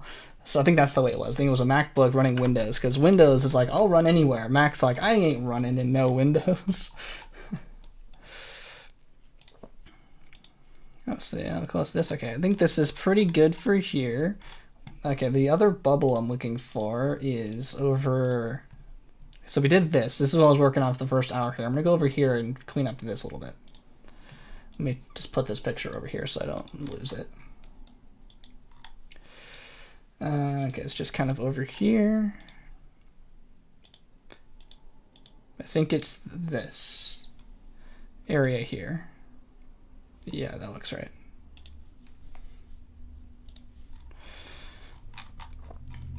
Going back to DOS days. Gonna go back to like George R.R. Martin writing all of his scripts in DOS in DOS mode, or really something really old. Like it was something funny like that.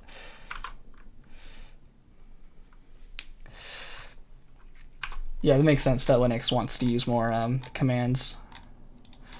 Okay, it's also kind of like Steam, right? Where they have like everything kind of built into one program. You just kind of pick and choose from like kind of stuff that's built in. It's not like you have to go to a website to go get their executable. It's all kind of built in, kind of like a little kind of like an app store in a way. I think it's kind of cool.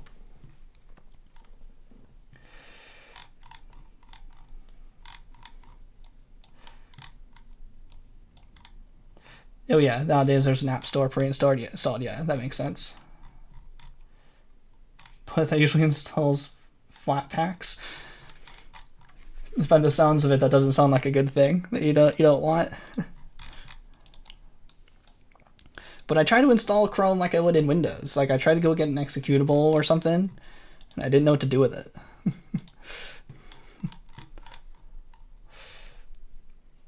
That's part of Linux. Someone made a Among Us version of it. That's funny. Let's see, how far we need to destroy here. So I'm going to destroy this little bubble here, and then I'm going to go do those other missions. Thanks everyone again for hanging out.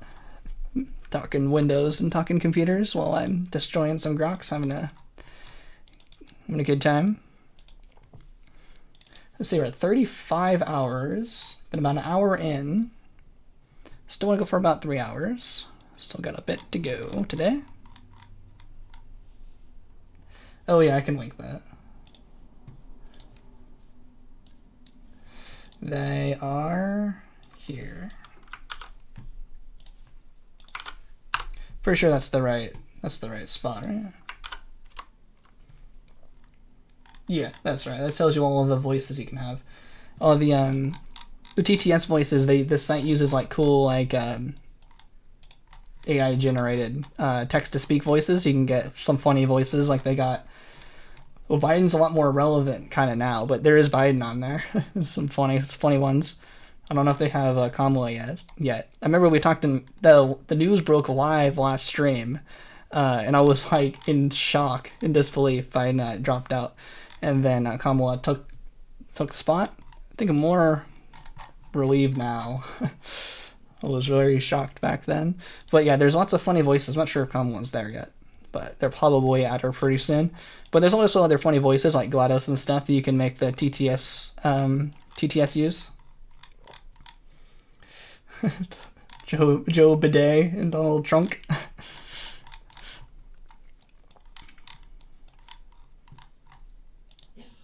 See, is that too close? Oh yeah, I'm going the wrong way. Just go out this way. So yeah, trying to stay. Oh no, Oh, that's looks like we get the stay right around here is about 1,000. Okay, there we go. Just a little bit more on the Grox to do, and then we were gonna do some other missions towards the all badges. But I'm pretty sure I got all the text-to-speak working. If you'd like to send a message on stream, really appreciate it. If you'd like to send a message and get some good laughs in.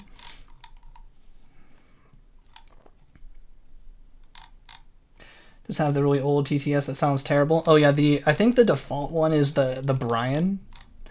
I don't think well, that's what they call it. I think it is the same as like Microsoft SAM.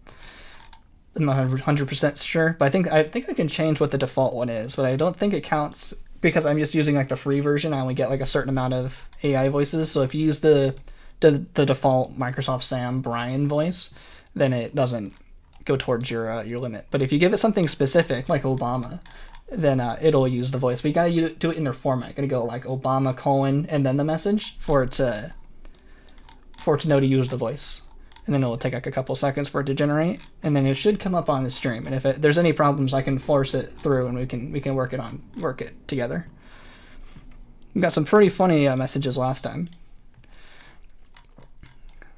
I think Trump was building a big, beautiful mega bomb to destroy the Grox. That's always pretty funny.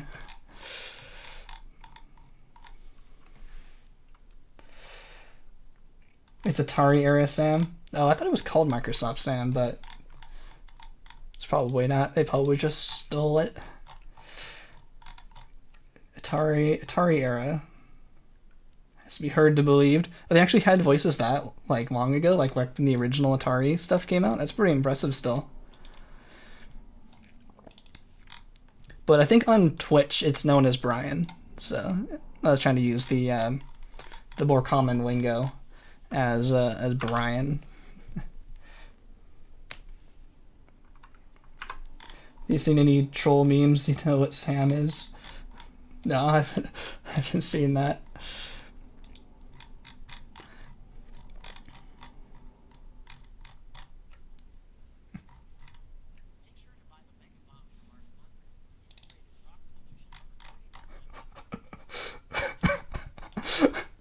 Nice, you got those. Got the Linus in there.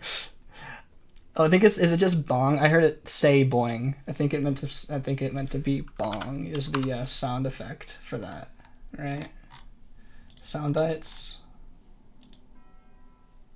Could you hear that? I think does that come through on stream? Let me know if that's coming through on stream. That's funny. It didn't play. I thought I heard it. You can't hear it? No, you can't hear it? Oh, dang. I had the desktop audio off. Wait a minute. I need to fix some stuff. Well, we'll put it through again. Didn't play? Okay. Okay, I had Spore audio only. 1 sec. I'm gonna get that through. 1 second. It's a funny message. We'll get it through. I gotta get the site up that has the where I can put it in. 1 sec.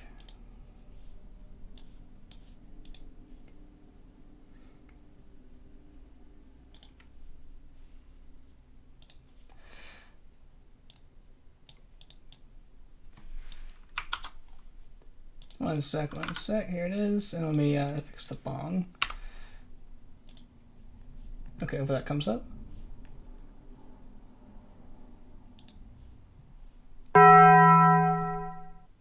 Make sure to buy the Mega Bomb from our sponsors, Integrated Grox Solutions, for 30% off using code LinusSexTips.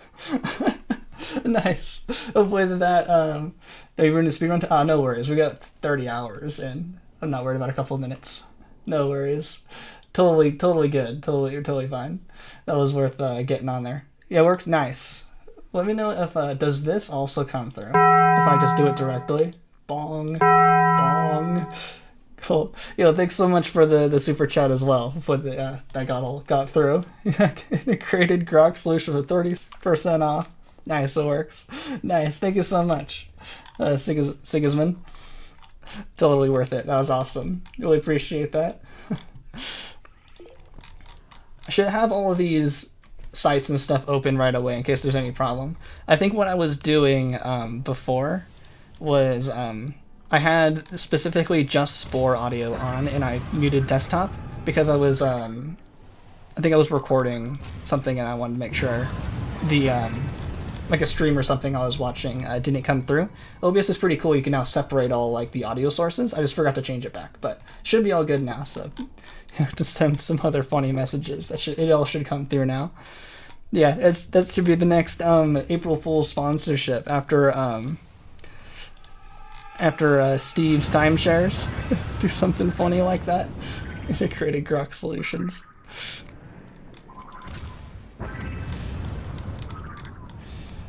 Nice, glad it all works. Gonna play EU4 with pal? No worries. Yo, thanks so much for hanging out for the stream. Really appreciate it. Go have fun. We'll continue the stream here as well. Yeah, I really appreciate it. Thanks so much.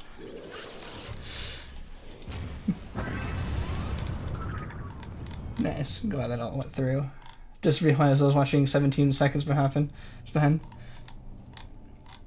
Oh, is that how long? I have it on ultra low. Hopefully the stream delay isn't too bad. When I watch the preview myself, it doesn't take too long. Hopefully it's not like region dependent, like you're further away. It takes longer. But I have it on ultra low to make sure I can reach out as early as possible.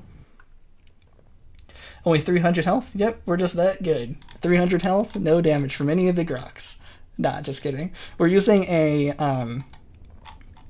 we're using the Invincible spaceship glitch. It's a glitch in the game that makes your spaceship completely invincible. It doesn't even use the shield. Normally, if you're familiar with the shield or the cloaking or something, you can make yourself invincible for a limited time. But there is a glitch in the game that I'm using to make this a lot easier and just a lot more stress-free for the stream. We're destroying the Grox while the ship is completely invincible. It can't take any damage, and we can't actually get out of taking any damage unless we use the refill motives cheat.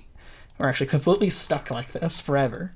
There's a video on my YouTube channel if you want to see the full procedure on how to become the invincible spaceship. But yeah, it's just a glitch in the game that, as a speedrunner, I use all the glitches I want. But yeah, that's how we're also not taking any damage. I always like talking about the Invincible spaceship glitch. It's pretty cool.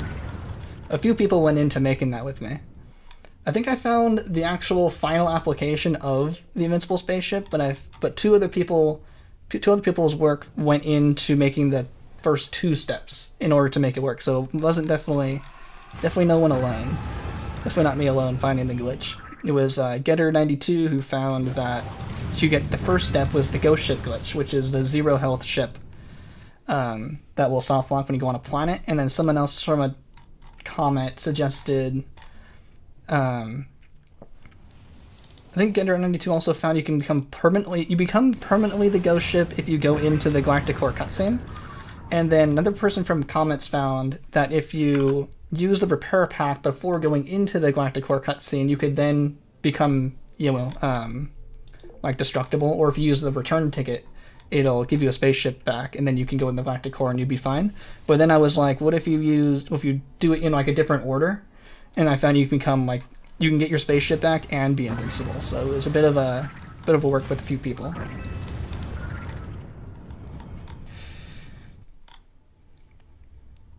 Just convince everyone I'm skilled in dodging it all. That was funny. Yeah, we can do that once or twice. I like explaining glitches. It's like more fun. It's like, alright, Philip, play. You can call him on the burrs. Everything's going burr. But yeah, it's explaining glitches to me is almost like more fun than the pretending we're doing it legit. Because I just like explaining all the cool stuff. Yep, Practice 4 get crushed by a plane in Halo, yep. by a flying panel. I just get destroyed by flying panels. Oh, where's Trex? They saw I splattered myself at the barrels at the end of the Maw in Halo 1. I lost a minute having to go back to the faux hammer platform. I never splattered myself like that before. I drove into the barrels and then got out to do the final walk. The Warthog bounced off the barrels and went into me and splattered me, and I had to go all the way back a minute for my speed run. It was lag. Yeah, exactly. No, it was me not being careful. I didn't think it would bounce into the barrel like that. I just didn't think it was gonna happen. But I got out and I saw the Warthog. It was like in slow motion. I got out, saw the Warthog was creeping on over, and I was like, oh, no, no! And then it got me. I think there's a clip of it on Twitch. There's a bunch of funny clips. Want to see me get upset? I think I'm on. There's some clips of those. How embarrassing.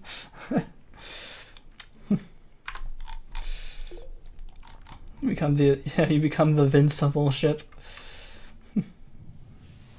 Yeah, I can't become the Invincible ship until we use the cheat to get out of it. But yeah, there's a good video on YouTube that explains how it all works. It's not too hard to do. It just takes a couple steps that no one would really think about doing on purpose. So that's why the glitch like occurs and never got patched. But the actual procedure isn't too hard. And you become invincible, so it's totally worth it. It's the main reason why I give return tickets such like a high rating in the tier list, because it's necessary to make yourself invincible. And I was taking all the glitches into account.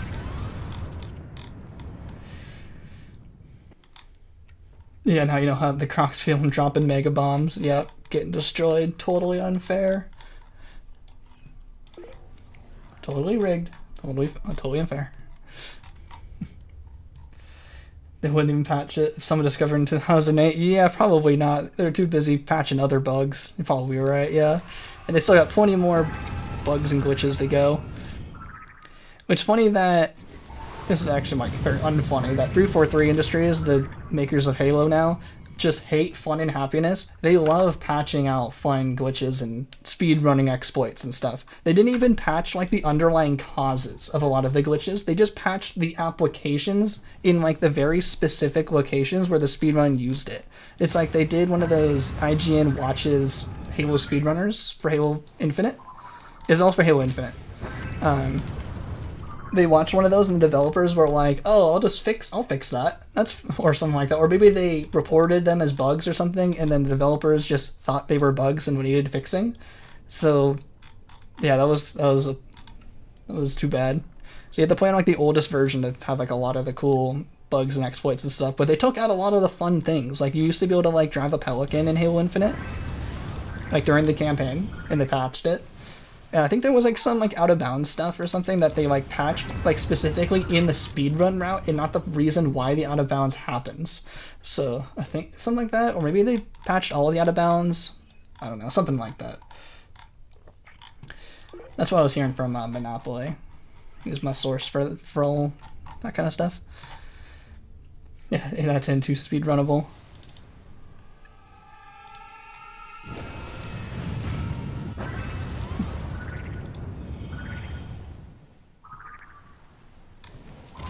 Thank you for entertaining us and making the game alive. Oh my god. Oh, it's been going forever. How long is that gonna go for? Okay, I didn't go for too long. I think I can pause stuff if they really become a problem. It's a little long. But yeah, thanks so much. Really appreciate it. I think it only lasts 20 seconds, so I think it's fine. Yeah. Yeah, thanks so much for the 25 PLNs.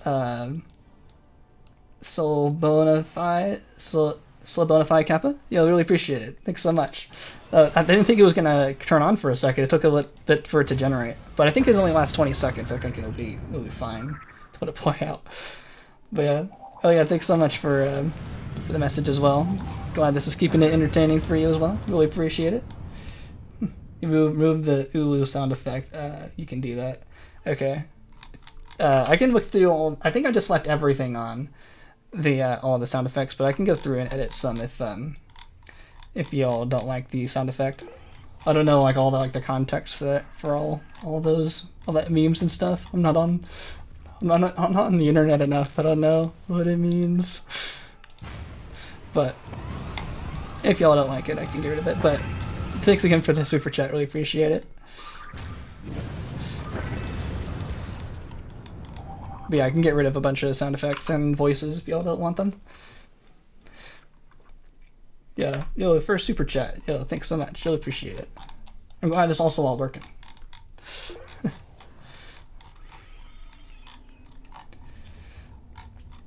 300 million here, man. Let's see. Oh, you'd be back if you're in Spore time. How long have we been going? 2 billion years. 2.5 billion years.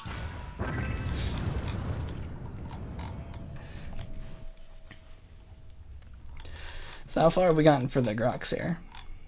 Yeah, oh yeah, so I was talking about Halo speedrunning a little bit. So yeah, they got rid of some of the funny patches and some of the funny glitches because 343 Industries doesn't like fun and happiness. So hopefully Maxis would have spared some of the glitches if they knew about them at the time. Eon's bands. Not too worried about it.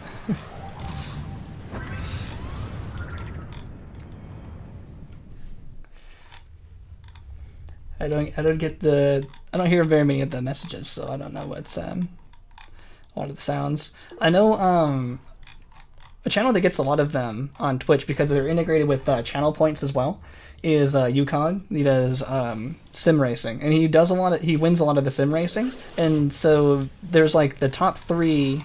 Oh, this is too close to the center. The top 3 positions will give like a post-race interview. So the chat tries to make it as disruptive and annoying as possible for him to just, mess with him as much as possible. So I hear a lot of the messages from there, and they're always pretty funny. Like they get, like, not to give y'all ideas, I should probably find a way to pause them in case someone gets the idea. But it's like the K Kona voice. Like if you, with the right kind of messages, can just basically make it scream. That's what it seems like. I should probably find the pause button. Let me find that in a sec. Need to pay to use them. 1984. Yeah, too bad. Maybe find it just to hear them more often. But yeah, YouTube doesn't have any like super. It's only through super chats. There's no Twitch bits, Twitch channel points or anything fun like that here. And I think it's like a whole minimum of $1 to get it even to work. It also depends. It also depends on like the region and the currency. Like I think, like YouTube super chats need like $2 to send a message, which seems really high for no reason. When you can just send any kind of super chat with no message for $1, I'm like, what's the difference? And then the TTS site itself needs a $1 to activate the sound. YouTube and Twitch hate fun. Yeah, especially YouTube. I'm mostly doing it on YouTube just because that's where the bigger audience for... Oh, an eco-disaster. Bigger audience for Spore is. That's also it's also why I've been using Twitch for like anything other than Spore. Like the Halo speedruns. Just to do it on the side there. Where is this? Oh, that's like right at home. Okay, let's just finish this guy. And then return ticket over there. But yeah, the YouTube like viewing experience, like I watch Monopoly is a good example for Halo speedruns. They do like a simulcast on both Twitch and YouTube, and definitely just like comparing them like directly side by side, like Twitch like puts the box bigger, like you can do the theater mode. Like YouTube just needs to be able to make the theater mode and it'll look a lot better. That would go a long way. But something a little bit more interactive than just like the heart button, which the react button that does the hearts that I don't really look at too much because it you hit the heart and it goes away. I have to like really pay attention. Yeah, those ones. Yeah, I see it, but I have to look at them. But I kind of like the yeah. I really appreciate all the reacts. It's fun. It's fun seeing them. But I kind of like how on Twitch people put the emotes in more, put in like all the pog champs and whatnot. It because it stays in the chat a little longer, so I can see them for a little bit longer. It's just kind of a little bit of a difference between the platforms. There we go. Anytime. Let's get some energy packs. We've got 3 more to go. Someone could develop a bot that does channel points. That'd be pretty cool. Yeah, that'd be interesting. Definitely cool. To go back to the Grox. Yeah, I just watch more Twitch live streams and YouTube live streams. So I'm more used to like going up the chat elevator with all the pog champs and the poggers and stuff. So just seeing the racks is just a little bit different than I'm used to. But feel free to use it if you like. Probably wouldn't turn it off or anything. Yeah, Eco Disaster is my favorite. I go, ooh, an Eco Disaster. We still need 3 more for the badge, and we're almost done for Eco Hero 5. And then we're going to do a lot of them through the regular badges as well. We're going to clean up the last little bit of this area here. I think it's right about... Where's this? In 1,000. I think it was down here.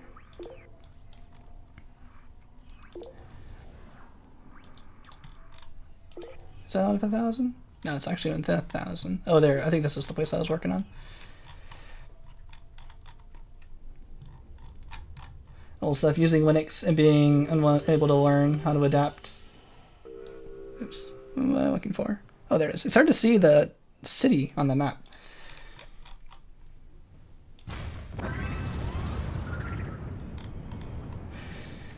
Unwilling to learn how to use the command prompt. Is like trying to eat cereal without getting a bowl. But Windows doesn't make you learn the command prompt. Like very much. I mean, if I want like an IP config, that's pretty easy. Easy stuff is fine. This one's out of 1,000. Looks like we're almost done with this little area. Can't stop me. I will pour the milk into the cereal box.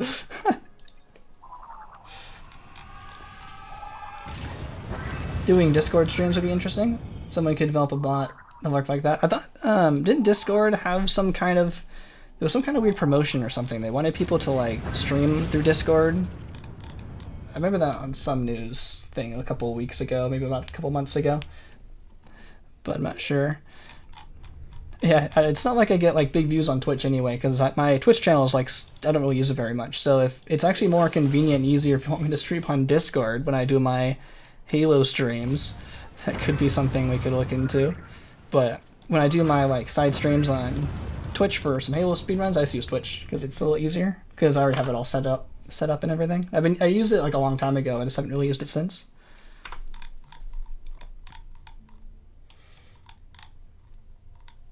I don't think touch you. Are they blind? Oh yeah, we're that's how we're out of 1,000. Where's my 1,000? We're using the Invincible ghost ship glitch. It's a glitch in the game that allows us to be completely invincible and they don't see us. It's just a cool glitch in the game that's totally legit. No mods or anything to make it work. And I have a cool video on my YouTube that explains how that all works. You want to know how to become completely invincible? The video is called like How to Become Invincible or something. And that makes the stream just a lot easier to go through and destroy the Grox with. But I think this is everything cleared out. We're right at the 1,000. I don't think there's any more here. So I think we might be able to go and start doing missions instead. It took about an hour and a half. Let's finish off the stream with some of the other missions. What we're going to do now is we need to do the Cleaner badge and the Gopher badge towards the Missionista badge, and we're going to hang out near Empires so they can develop to become split personality able, I guess. Does anyone know how many split personality badges requirements there are? Because I want to make sure we end on like Fanatical Frenzy, I think. So if we start Fanatical Frenzy, we're going to go to Diplomat, Fanatical Frenzy, back. So I want to make sure we land. Someone let me know which one we need to do first. Is it an even number or an odd number? So if it's an even number, we need to do the Diplomat first. If it's an odd number, we need to do Fanatical Frenzy first, so we can make sure to end on Fanatical Frenzy. because that's better than the diplomat. So these guys here, I believe, are the fanatical frenzy guys. But I'm just gonna ask them. I think it's 6. Yeah, I think there's at least 1 or 2 of the badges that needs philosophy of faith. So yeah, these are the zealots. So these guys get the fanatical frenzy. So if it's only 6, then we should do the diplomat ones first to make sure we can end on the fanatical frenzy. So let's just go hang out over there and do missions there next to the diplomats, which are over here. Because you have to hang out near them for them to expand their empire. Yeah, they're star 3, so they're pretty close. So I think I've heard that, yeah, one of the badges needs 2, the rest have 1. Okay, good to know. Thanks for looking that up. So these guys are the diplomats here. So hopefully I've answered the rest of the questions. I interrupted myself with this stuff. Yeah, philosophy of order. So these guys are the static cling, and these guys, their mission is to have the 5 allies. So it's pretty easy. Pretty sure for the diplomats. Pretty sure that's why I've kept these guys here. So I want to do missions, but I think I've heard, because we're doing Galactic Adventures, if we give missions from our own colonies, they don't give us Galactic Adventures. Is that how this works? Alright. Gather samples. That's a gopher badge, so I guess we can do that. Yeah, finally able to join. What have I missed? Yo, welcome to the stream. We've destroyed all the Grocs out of the 1,000 range. So they live in 2,000, and we destroyed all of them out of the 1,000 range. So we are now going to take a break from destroying the Grocs, actually, and go for some missions. So you need to find this badge. This one's on a timer. Point at Yurko. Hopefully it's not too many. Oh, there it is. Hopefully I can still pay enough attention to chat while I'm doing stuff I'm not that familiar with anymore. Let me clear some space. Oh, I got lots of space. Oh, there's only 3? Okay. So I'm pretty sure this will count towards a gopher badge. Now I need the small guy. There's a creature. And I need 1 more creature. This should give us the scan. Yeah, I kind of interrupted myself, and I don't remember quite the conversation anymore. If it even had more to say about the previous topic, let me know. I will try to answer them again. Ghost Ship works on PC with SSD? Yep, this works on... This computer has an M.2 NVMe SSD as well. Yeah, I don't think that's the any problem for the Ghost Ship glitch. It's just kind of the timing to get... It's kind of like a save click. Save click is kind of the rhythm. When you do Control S and you go boop boop, it's kind of Control boop boop, like that. Save in that that rhythm there. And you get the Ghost Ship glitch, and then from there you can become the Invincible ship. No sweat. I should probably have the Gopher badge open. At least some of these badges. Let's see what the machinist badge up. Because I need this one too. Let's see. Back in my day, Switch personality was considered a bit slower. Oh my god.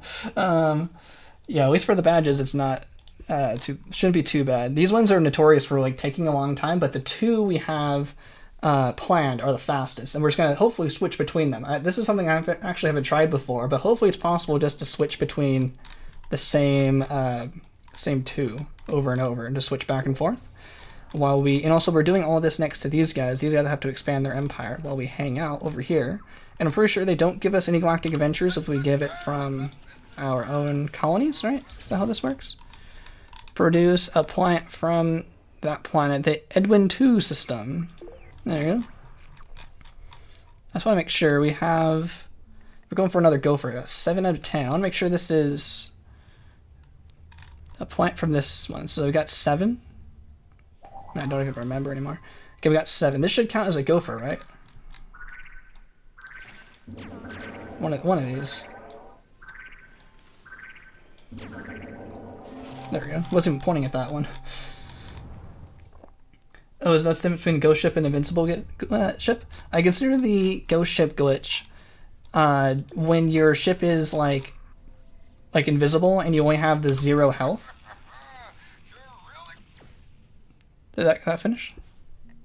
8, nice. I consider the ghost ship glitch when you just have the 0 health and your ship is invisible and it doesn't really work right. Like, if you go onto a planet, you're, like, soft-locked. You can't really do anything. What I consider the invincible ship is when you get the ship back into, like, a working order by using, in combination with the Center of the Galaxy cutscene and return ticket. That will make... So the ghost ship glitch happens when you destroy the ship right away, and then you go to the Center of the Galaxy, and you go through the cutscene. That makes you, like, the permanent invincible... The permanent ghost ship, because you still have health, but no ship, so you're still kind of soft-locked in a weird way. But unless you go on a planet, then use return ticket, that gives your ship back, and then I call that the permanently invincible ship. So just kind of the steps in the procedure, but they're all kind of the same thing. But I use the difference between ghost ship versus invincible ship to kind of distinguish in my mind what the ship is doing at the same time. That's kind of how I think of it. What are we doing for this one? Bring another animal from the... Something starts with a P. Pondera system. From Lorien. Not that planet, that one. One is dead, but not dead. The other one is not dead. Yeah, it's a little bit more, yeah, back in a working order. Haha! Like messing with the creatures. I am God. We're gonna discard the extra cargo anyway. So it should be another mission done. Split personality 3 goes 2 switches to 4. The rest just acquire 1. Oh, interesting. Just personality 3 does 2, so it's 1, 1, 2, 1, 1. So it's 6 total. So if we go diplomat first, we'll then end on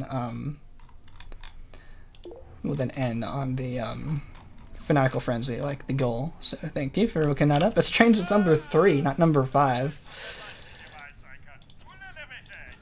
Ooh, this eradicate mission. We need this one too. So we still need a bunch more missions. And hopefully I can still... This is new to me a little bit, so hopefully I can still interact with chat fairly well. Hopefully this might even be a little bit more interesting than just the pummeling of the Grox. Really appreciate everyone hanging out as well. I think we can go to a different city right away, and it should have another one ready to go. There it is. Yeah, kind of a little faster if we do one at a time per city.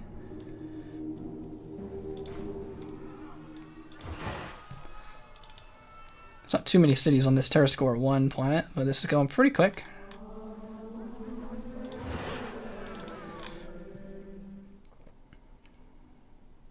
And one more.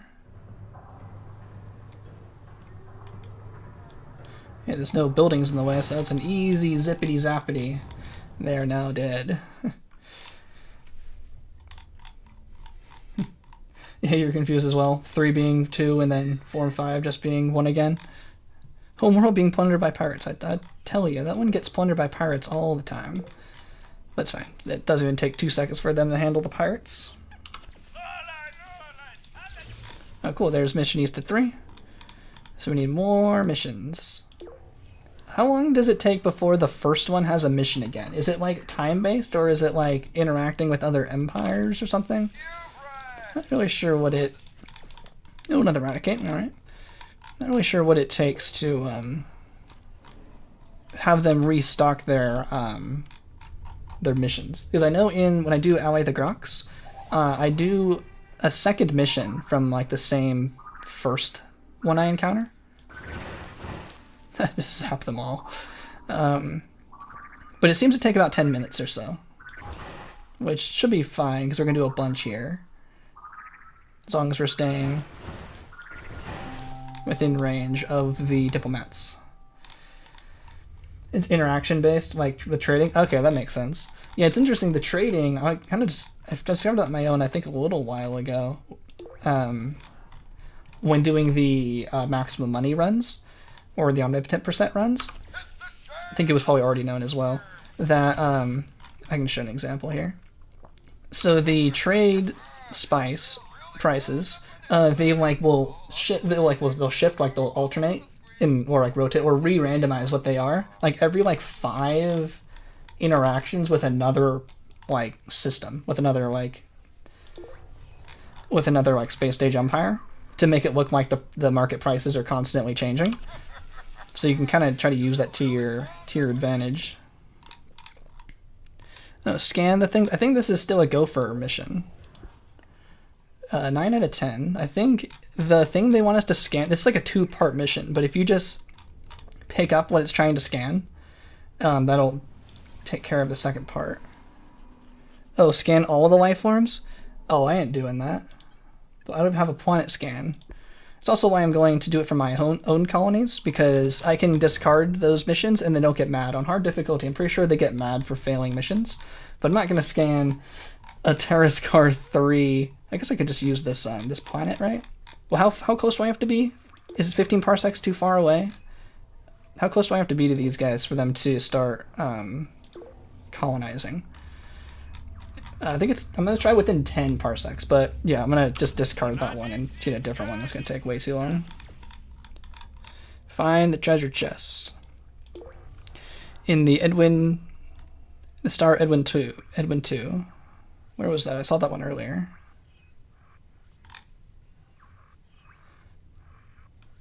I can never find these. Oh no, it's from this one. And of a sighting of a star that's approximately 2 parsecs from here on planet Dim something. Let's see, is it this one? Dimgus. There it is. Go as far as you can still see them. Okay, interesting. I think it's here, right? Intelligence reports on the planet. Oh, this isn't Dimus. Dimurgus. I get practice reading names because I can never remember how to. Don't know how to pronounce people's names properly. So if I try to pronounce all these planets, that might help. So we're doing a few things kind of all at once here. We're doing the Missionista badge. We're doing the Gopher badge. They're 9 out of 10. We're doing the Cleaner badge. And we're also waiting for this empire here to expand and start developing. I think that one might be new. Because I need more empire locations to become a star 4. So if we hang out and do all these missions by them, which we have to do anyway. Oh, cool, that does count. Then that gets us closer to being able to do split personality, which is really important for all of the badges. So I'm just going to hang out around here and do all these missions. Always nuke the infected creatures. Yeah, I can use the Mega Bomb on them. I'm just used to using the laser because it's just super precise. I basically just click on stuff where I need to go. Gather samples from planet Quick. Hopefully it's a Terrascore 1. Oh cool, it's Terrascore 1? I'll do Terrascore 1. If it's higher than Terrascore 1, I'm going to discard it and get something easier. I see some creatures.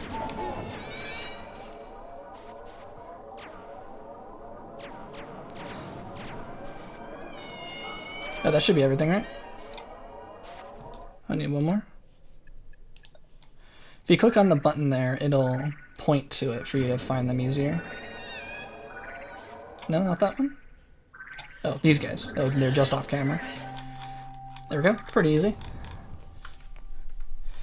Spore Iceberg win. There's a pretty good Spore Iceberg on YouTube. I'm not sure how much more I would be able to contribute to it.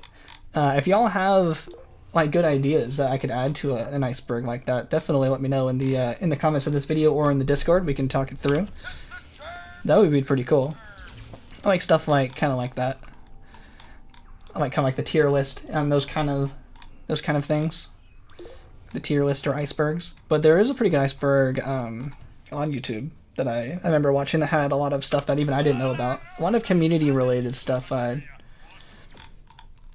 don't usually know sometimes. I usually just stick my head in the sand and play just by myself. It's really cool lately to play with the Planet Condor. Play with more with the community. It's been pretty cool. And I've been working a little bit with the people in charge of like the, what am I doing? Balance the ecosystem. Oh, I don't think I've ever seen that mission before. Oh, I don't think I've seen that before. I've been working with some of the people who are working on archiving the Sporepedia. I don't think this is a cleaner or a eradicate mission or a gopher mission. I don't think this was worth really doing.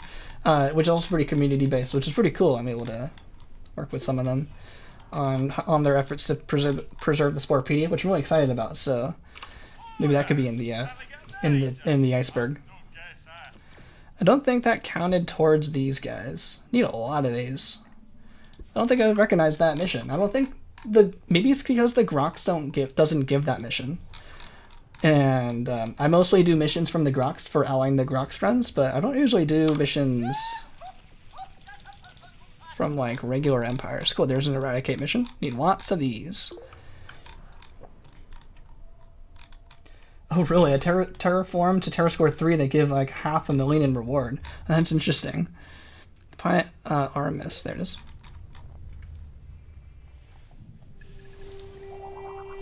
Those pirates? What pirates? Oh, it's gonna be bugging me about this.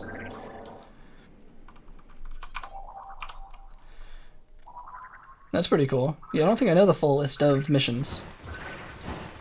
If there's more to it than that. So if I see that, I'm just gonna discard it, because that doesn't... that doesn't contribute towards the gopher or the eradicate, so I think I'm just gonna discard those if I see them. I think we got plenty to do the Missionista badge through just eradicate and gopher missions alone. So we should be fine just getting something else.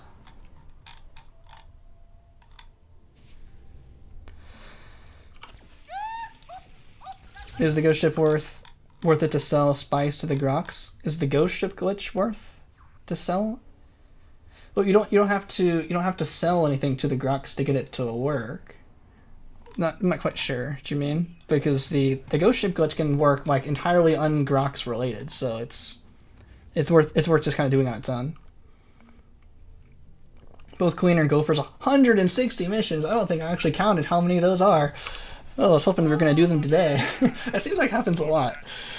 Where I'm underestimating a lot of these things. I gather samples. A little more focused on the game this time. Hopefully I didn't not answer a question.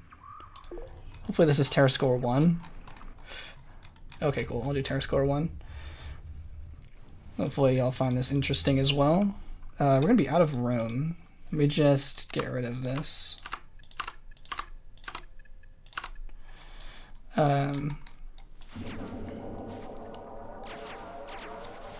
Need a couple more creatures. There's a creature. It's funny, like if you zap it from this far away, it takes a really long time to come up, right? But if you go like that seems faster, right? If you make it like right next to yourself, like imagine the acceleration on the creature to do that. Like it's getting a little closer. It looks more like it's based on like your perspective of how long it takes to abduct the creature. But like throwing them over here like this, that's some crazy G-force. Like I'm pretty sure those creatures would be dead if you flung them around like that. Okay, so we got... Yeah, I'm sure you did. I probably forgot. But yeah, I'm sure. I remember your really good call out that I remember taking was the trade routes. Those were going to take a long time. I'm glad you warned me about those. But this one is just kind of like the act of doing it. So it's not like I'm not too worried like the trade routes were, because those needed to like be initialized, wait, then reinitialize again and wait. I was worried those were going to like overshoot even destroying the Grox, like take a really long time. Okay, still star 3, still just hanging out. Yeah, I'm sure he did. I probably didn't think it was that bad. I don't remember 160 though. Produce another plant. Alright, we're good.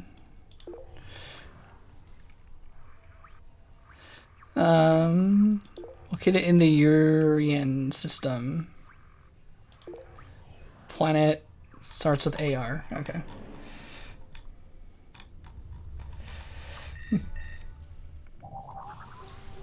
What am I doing? We're getting stuff. Oh, just a plant? Okay, we're fine. Just get a plant. There's a chance they could ask for a plant again, and then we would have it automatically because we already have it in our inventory. So maybe we'll gather a couple sometimes and not try to discard everything. Yeah, I probably just didn't remember, but Now I know. It's gonna take 160 of these.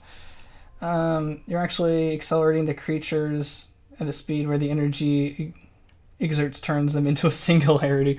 Yeah. Does seem like it's pretty fast.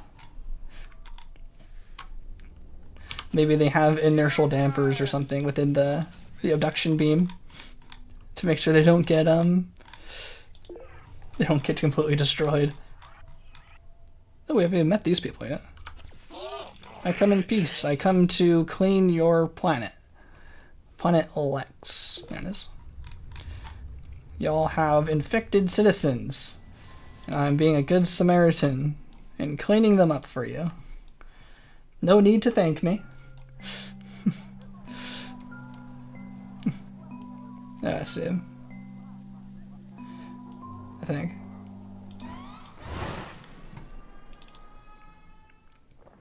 Oh, I guess they're not getting mad.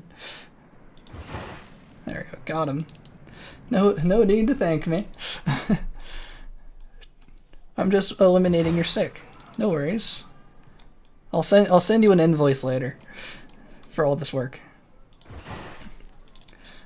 I'll send them an invoice.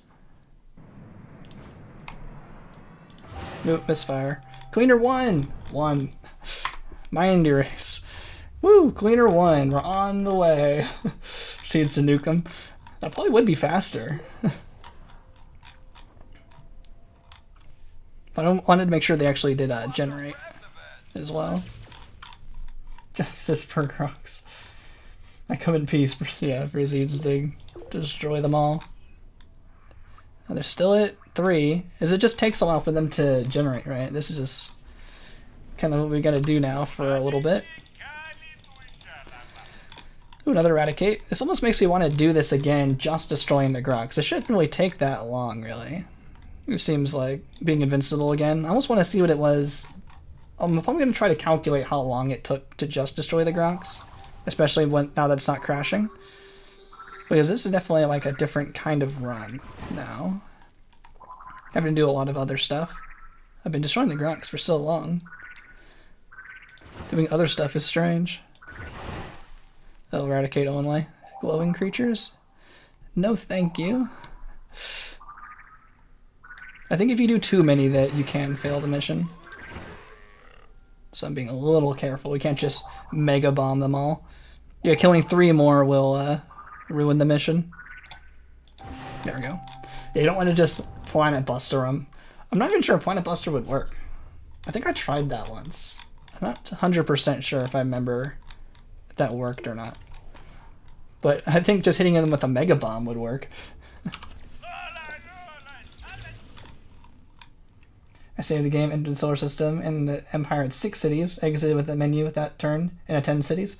Oh yeah, that's what I call like re-rolling the system. Like you roll the dice and you see what they get. Every system is generated, like the I didn't have to go into the planet. Like the star system is always in the same spot. What the planets within the system are generated when you click on the system for the first time. So if you save, click on the system, see what it is, and then click back out and go to the system for the first time again, it'll regenerate the planets inside. So you can actually get, and storybook planets are generated as random planets. So you have a chance to re-roll for another chance for a storybook planet, for example. But yeah, that's basically how it works. Oh, these missions suck. I'm gonna discard this one. You have to go get 3 different items and then bring it to a 4th location. That's forever. I'm gonna skip those. That takes way too long. Yeah, bring 1 animal from... Oh, another Racco. That would have been good to have another one on me. Pandora system. There it is. You'd think I'd remember what all these planets are by now, but... Nope. From Planet Warren. We did this one before. I must have discarded it. That Racco, or that Racco creature.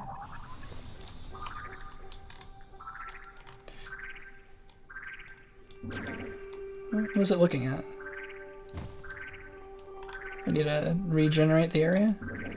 Let's see him. Let's get somewhere else. Sometimes they take a little bit to like load in.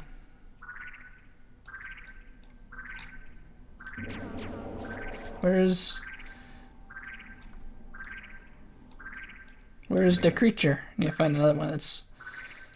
will load in. There it is. That took forever. Let's actually get a couple of those. Try not to discard them this time. If you script the mission fails, yeah. That's also why I like doing it on my own colonies, because my own colonies can't get mad. These guys are still 3. I don't think I've seen any new ones, or at least not too many more. So is that how it works? Your own colonies don't give you galactic adventures? Because I haven't seen any galactic adventures yet, thankfully. Actually, I think that one's too new.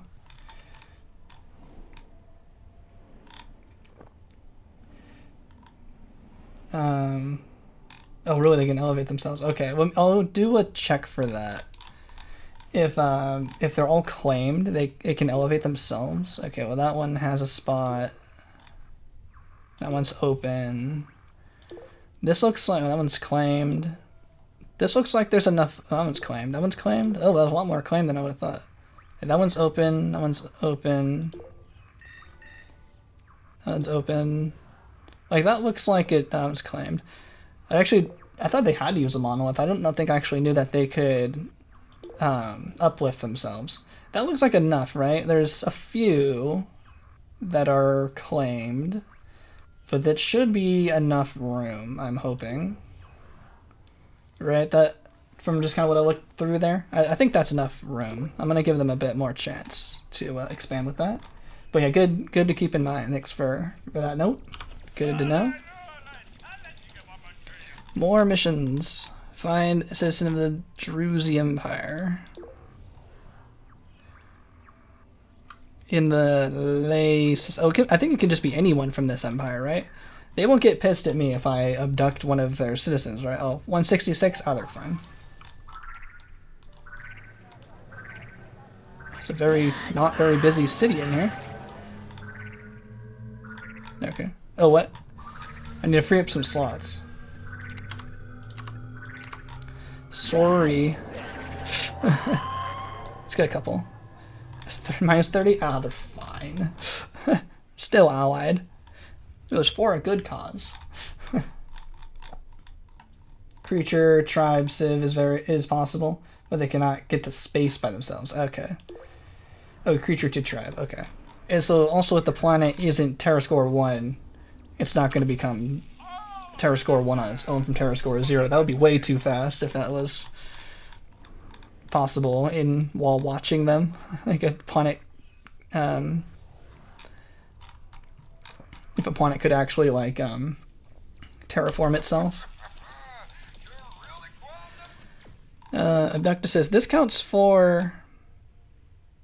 Actually, the missionista one will be completed like on its own. Let's just change to this. This counts as a delivery mission, right? Abduct a citizen of planet Britty in the DOR system. DOR, there it is. Okay. That's kind of how I think of it sometimes. I just look at the first couple letters to help me. It was a really long load. This scared me when the loads take a long time. Let's get a couple. If you don't have any adventures downloaded, the Empires won't request galactic adventures other than their respective Maxis ones for the philosophy and only once. Oh, interesting. Yeah, because I was doing Ally the Grox runs, and I wanted to play with the the patch on. So I was playing in Galactic Adventures, and the Grox, because they were the first missions I started, because I wanted to do Ally the Grox with plus mission relationship. The Grox would give me the how to become a spaceship, or how to become a space captain mission. The first one where you walk around this little area, the one that takes 5 seconds. But interestingly, it didn't give any relationship bonus. It just did it for free and didn't give me anything worth doing. So I had to not play in Galactic Adventures to not get that mission because it was costing me time. It wasn't worth doing. And also those missions, or Galactic Adventures, they take a long time. So interesting the Grox would give that mission. Maybe that one doesn't have any like archetype associated with it because if it's supposed to be respective to their philosophy. But the Grox definitely gave me the how to become a space captain mission. Galactic Adventure, which is it's kind of funny. So it's only once. So I guess if I did that one, they wouldn't give me any more because the Grox don't have an archetype, I'm pretty sure. So if I had to use Galactic Adventures, like I had to use the patch and use Galactic Adventures, I guess I'd only have to do that one. But thankfully I could do it. Oh, rebalance? I'm not doing that. I'm not doing that one. If I had to use the patch, then I guess I could sacrifice that a little bit of time just to not crash. That was a long mission. What was that for? Oh, it's an eradicate. I'm not even reading all the text. Oh, okay, it's forced to be the first tutorial mission you get. Okay, that makes sense. And I guess it happens because they are not my own colony. Like my home world and other colonies will give me that mission. But it seems like my own colonies don't, because I don't think I've done that mission yet. Yeah, I have no points, right? Yeah. I don't think I've done any Galactic Adventures in this run yet. Zap. So that's good to know about all that. Thanks, Skid, for always knowing all about the game. Much appreciated. So you got 5 cities and 5 citizens. I saw it. There it is. Yeah, and I also don't have any Galactic Adventures downloaded on this for this save here. Keeping it like is the Sporepedia as clean as possible as well. It's also one of my honor rules I like to keep for the speedrun, to keep it as similar to the speedrun as possible.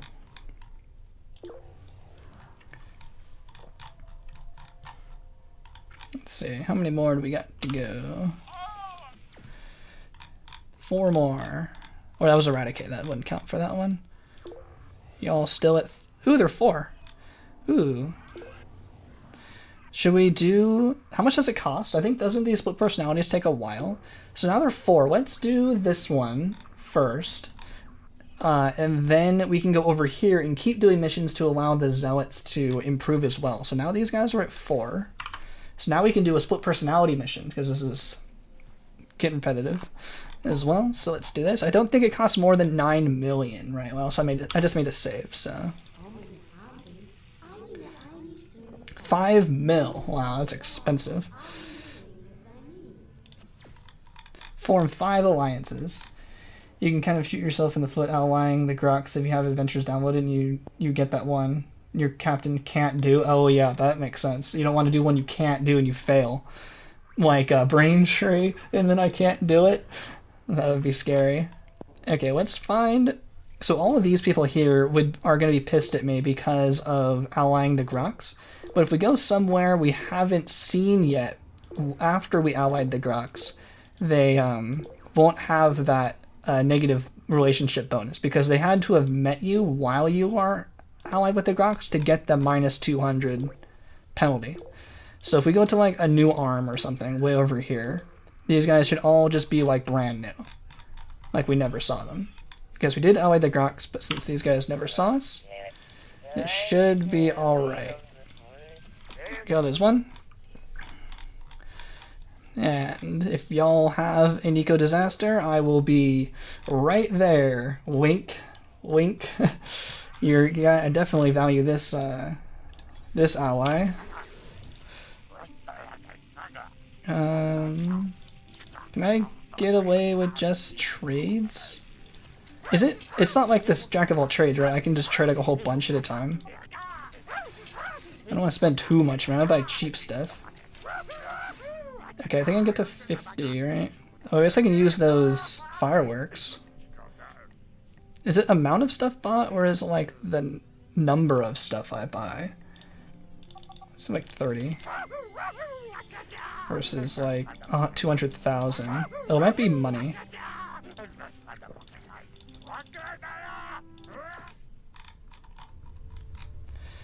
Okay, let's just use one firework on them.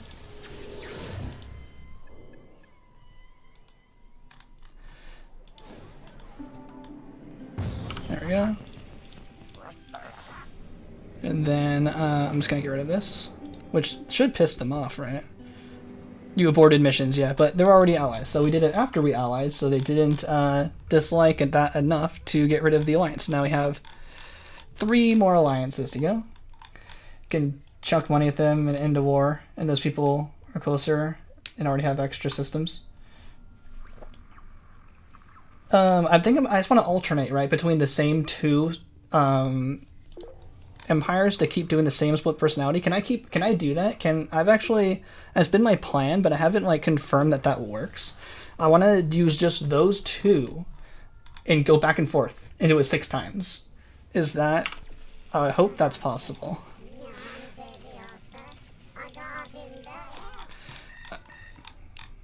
Eco disaster. I guess we do need to do those. Fine, we'll do this. I'm hoping that's possible. That has been my plan. And if you're not the right personality, I'm hoping they'll just let you do it again. But paying them off to end the war is like always really expensive, because I think it's based on your like space stage progress is how much it costs. It's like really, really expensive. I'd have to actually do some spice duplication to make that kind of money. Oh, I have a zealot one. It's the one I'm actually right next to. I'll show you.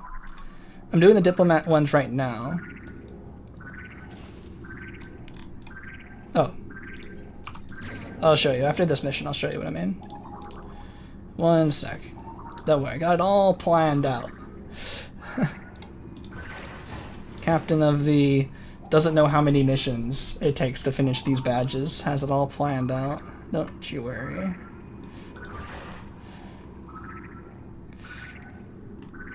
Oh, is that a rare? What is that? Oh.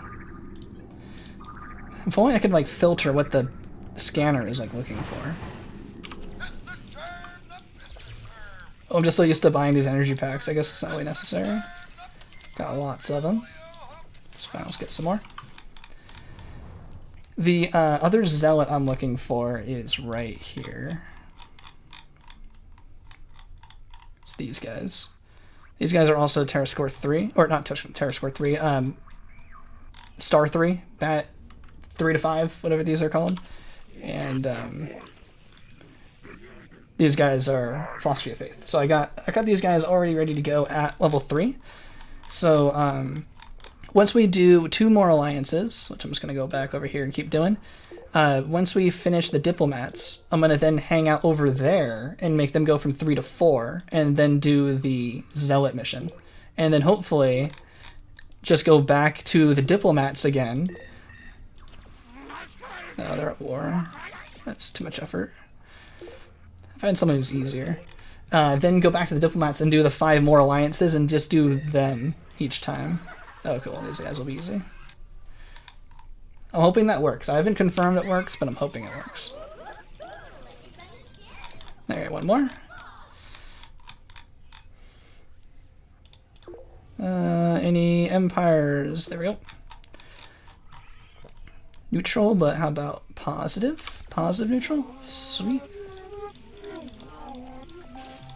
There we go. Gotten pretty good at navigation after all of the omnipotent percent runs. So now we can head back home. We're kind of close to where we were at home.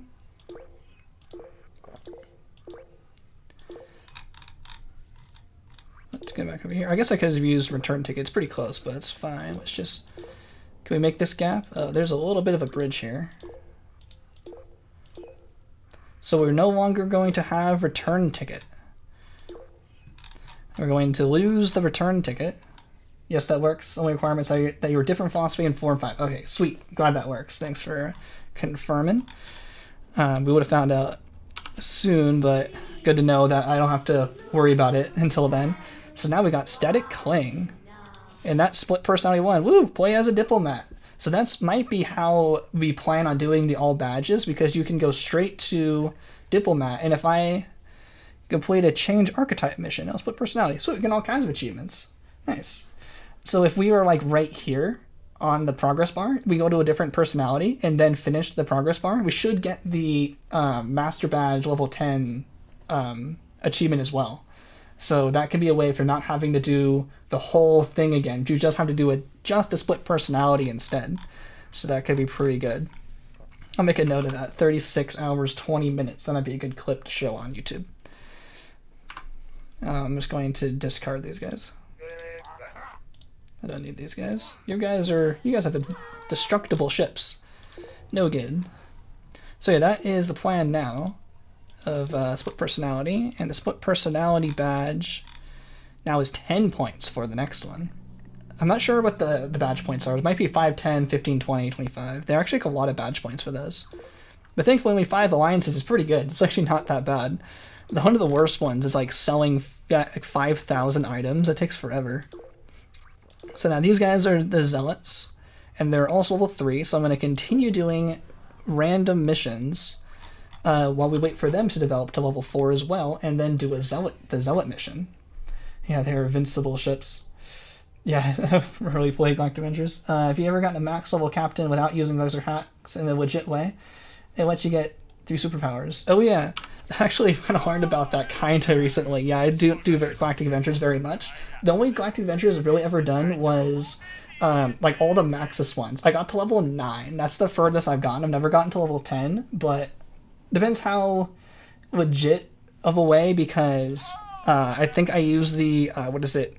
Control-Alt-H, I think it is. Control-Alt-H is a button combo that basically works like refill motives. It gives you instant health and energy back for free, and doesn't even count as a cheat in the game. It's weird. I don't know why Control-Alt-H is a shortcut. It gives you back your health and energy immediately. So if you ever in a hard or sticky situation, Control-Alt-H is your friend. And I use that all the time in that basically my one ever run to get to level 9. That's the furthest I've gotten to. Cheatants, yeah, definitely cheating. But it was just for my own fun. It was just to basically explore the Maxis adventures. There was like 44 total. What's this pointing to? Oh, there it is. So you know, there's like the default ones. There's like 16 default ones, and then the other ones you can download. The other Maxis DLC ones. It brings up to 44, and then the other ones that aren't Maxis default, like they have employee names like Maxis Cactus or Maxis Kate. I think, I forgot the total number. I think it brings it up to like 77. I can check that really quick, actually. It's in my galaxies here. That's in casual. 79. There's 79 total if you include all of the employee accounts, like Maxis Cactus, Maxis Kate, Maxis Miller, all of those ones. So I went through all 79 of those. Not all of them give 100 points. All of the ones with just Maxis does, but some of the employee accounts don't. So I played all 3 of those and got level 9 just to try them all out. I made notes for myself and rated them all. I have a spreadsheet on my Spore Resources tab if you want to see my my own personal ratings for those. On my main YouTube channel, in the extra links that YouTube lets you put in, the Spore Resources, then like miscellaneous, and then there's a spreadsheet with all my ratings for all those adventures. And in that, in that folder also there's a galaxy with all of them all pre-installed, so you don't have to, you can actually play it without a Spore account, which is pretty cool. So that's my long-winded explanation for all that Galactic Adventures. That's basically all my Galactic Adventures experience, with a little bit thanks to Mentatic is showing me Braintree, which kicked my butt. And I think Trax, if Trax is here, might come in later. Their adventure was also really cool. It was kind of like a Minecraft villager raid. It was pretty cool. But yeah, other than that, my experience with Galactic Adventures, this is mold. So if anyone wants to tell me what Galactic Adventures are like historically really good, that would be a really cool stream and really open my horizons and stuff to Galactic Adventures, because I don't have much experience in the Hippus 2 system with Galactic Adventures, so that'd be kind of cool one day. Maybe I'll do that for maybe I'll do some speedruns or something for some Galactic Adventures, at least for the Maxis ones. But I should probably know the Galactic Adventures better than I do for being such a big Spore player. Planet Hearttack. There it is. I should probably discard all of these. They're not going to ask for these because we're so far away from the other set of mission areas. I'm just going to clean these up to make lots of room for whatever random stuff they want me to pick up from here. Oh, it's pretty small. Terra Score 1. I'll do a Terra Score 1.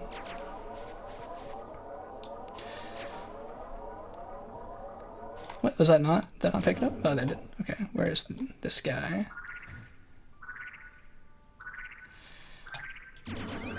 But yeah, so long answer is no. I haven't been to level 10 yet. Though with hacks and stuff, with Cheat Engine, which was pretty cool.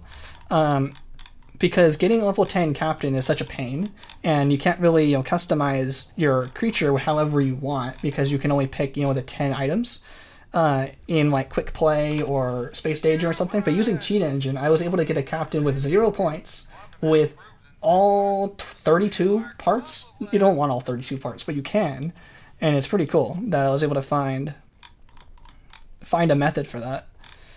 So we need 3 more for go for 3. I was able to find is this still? Yeah, 3.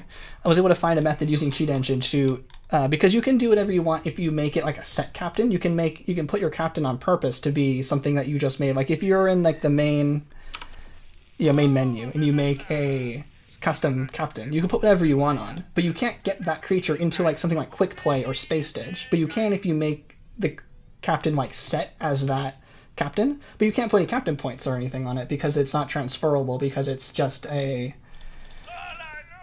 set 1 adventure. But using Cheat Engine, I was able to get a it's pretty easy with Cheat Engine too. You can get whatever captain you want with any captain parts into quick play or space stage. It's pretty cool. I might show that eventually one day on a full video, but I have an explanation if you wanted to see it, if that sounds interesting.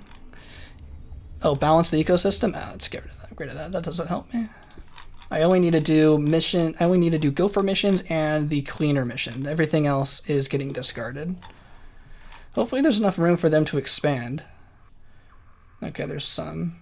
If we were worried that if they have so many claimed areas over here. Actually, let's just take a quick look around here, because if there's too many claimed, then they can't expand, and then they can't get level 4. Okay, that one's claimed.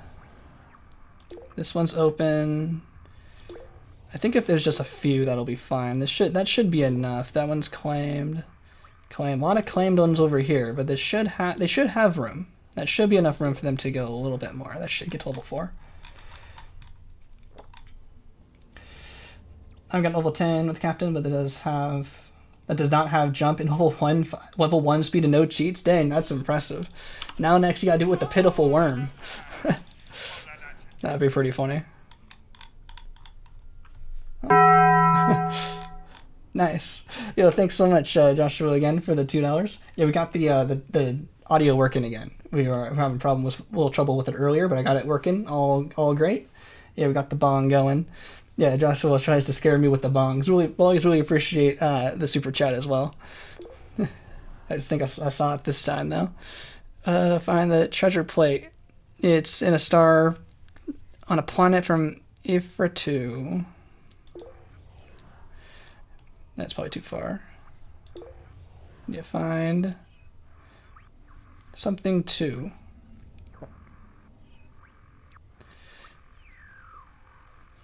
I always have trouble finding these. Oh, there it is. Oh, because of the parallax, this didn't look like it was in the zone on that other planet.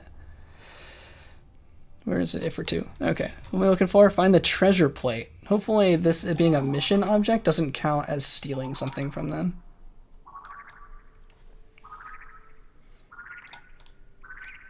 There it is. 125. No, it does. Oh, there was a second thing. Oh, that was a legit artifact. That actually wasn't the mission object. Oops.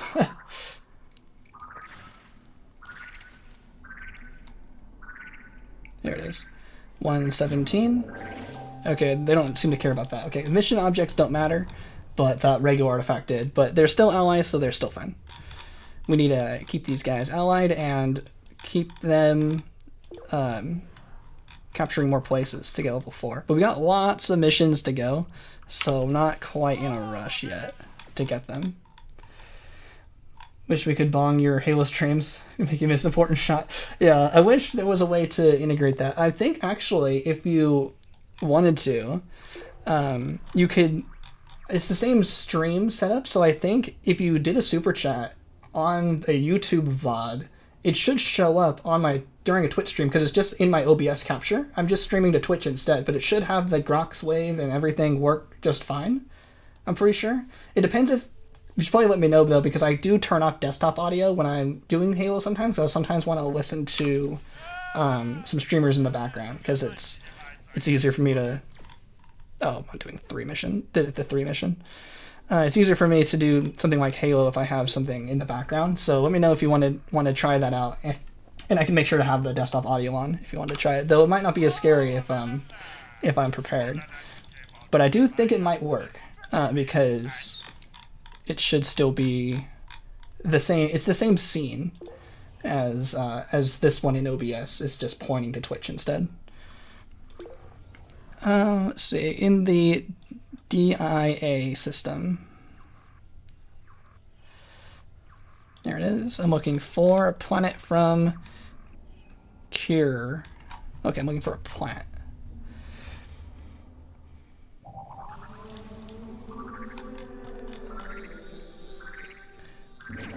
Let's see.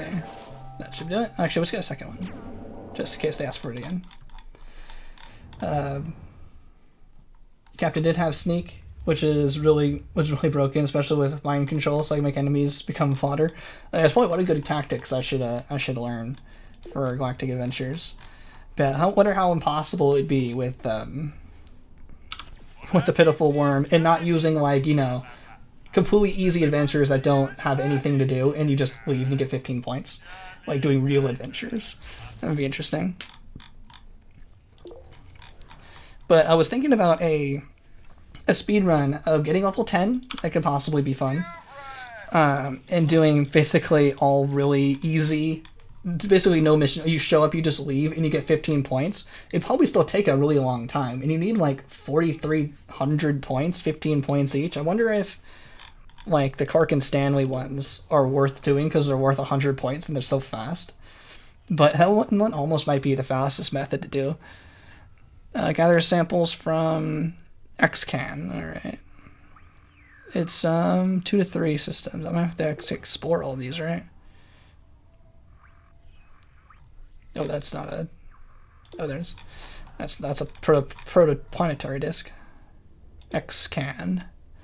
Gather, if this is... It's Terra Score 1. I can do Terra Score 1. Yeah, Pitiful Worm, Galactic Adventures? Maybe.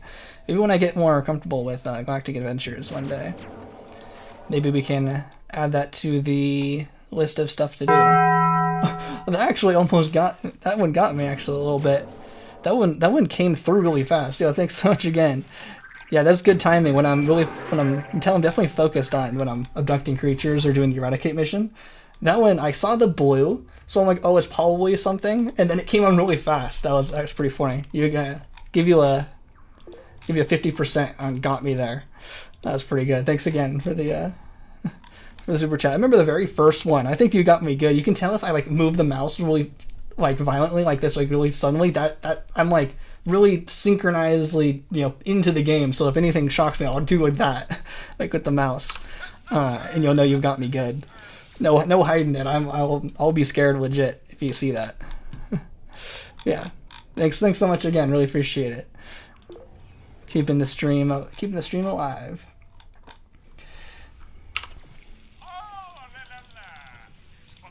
Another Eradicate mission. Naruto's Warm 5 video has anything to do. Go by most adventures are not doable because they're not designed for that in mind. Yeah, that probably makes sense. Oh yeah, I think I saw all 5 parts of those. Some of those are actually like really entertaining, even though it was like just like pictures kind of moving around. I think that's what I'm thinking of. Some of those were pretty cool. I know the first one was like the most popular on YouTube, but those like follow videos were pretty good too. Oh, these are my creatures. It's me. Oh, this is my colony. Oh, I thought this was like a random civilization stage planet and they happen to use my characters. No, this is actually one of my colonies. Which means I can zippity zap them all I want. Let's go to another one. Like the Destroy the Earth run. A lot of it is done by destroying your own cities over and over and over to get the Colonist 5 badge. Because your own people don't get upset. There it is. Oh, it's me. Blows it up. Yep. Yeah, take that, me. Zzz, zap, zap. Where am I going? There we go. Now, how far? Still number 3. We've still got lots to go, so I'm still not in a rush. I'm in a rush because it's a speed run, but I'm not in a rush for them to become level 4 yet. Not too worried. It's still level 3. They got plenty of room. I hope. Yeah, they got room down here. A lot of them are claimed, but as long as I think some of them are open, they should be able to... Ooh, I just saw that. Did you see that? I think I just saw that one get claimed just now. Yeah, I just saw this one get claimed. So they happen sometimes, and you can sometimes get a glimpse of them. So they still got maybe a few more to go. I'm not sure exactly how many it takes for them to get level 4, but they're still going. Still not worried. Still got more missions to go anyway. Gonna save.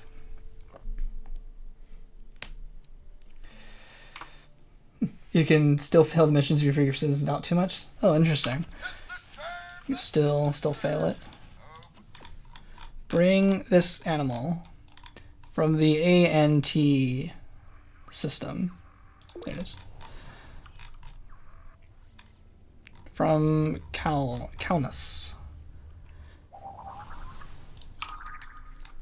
Is it a plant? No, it's an animal. It's funny. I always call things creatures in this game. I don't, even though it said animal, I don't usually think of them as like animals. I think of everything as a creature. Like in my Spore scripts, I usually try to call things creatures. I think if I'll use animal if I say creature like too many times in a row, just to kind of vary the wording. But I like default creature. It's kind of interesting. And actually, I think I realized that the game itself calls them animals. Let's see, how many more? Oh, another eradicate. I like the eradicate ones. It points me right where to go. I don't have to do any of the searching. It's only a matter of time. We get a pong that gets taking the jump. Yeah, you'll see it for sure.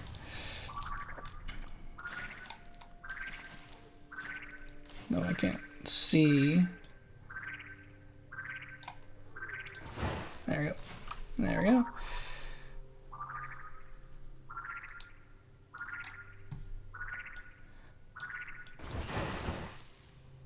That did it. They are freaked out by the Invincible Spirit Limbo spaceship on a mission to genocide the largest nation. Then they should be fine. Yeah. I always try to imagine it like if this was, you know, their reality and I found an actual invincibility hack in the real world, how afraid would they be? You think the Grox would actually surrender at that point? They have no concept of surrender. Still got more missions to go. 19 more for delivery. We just got number 2.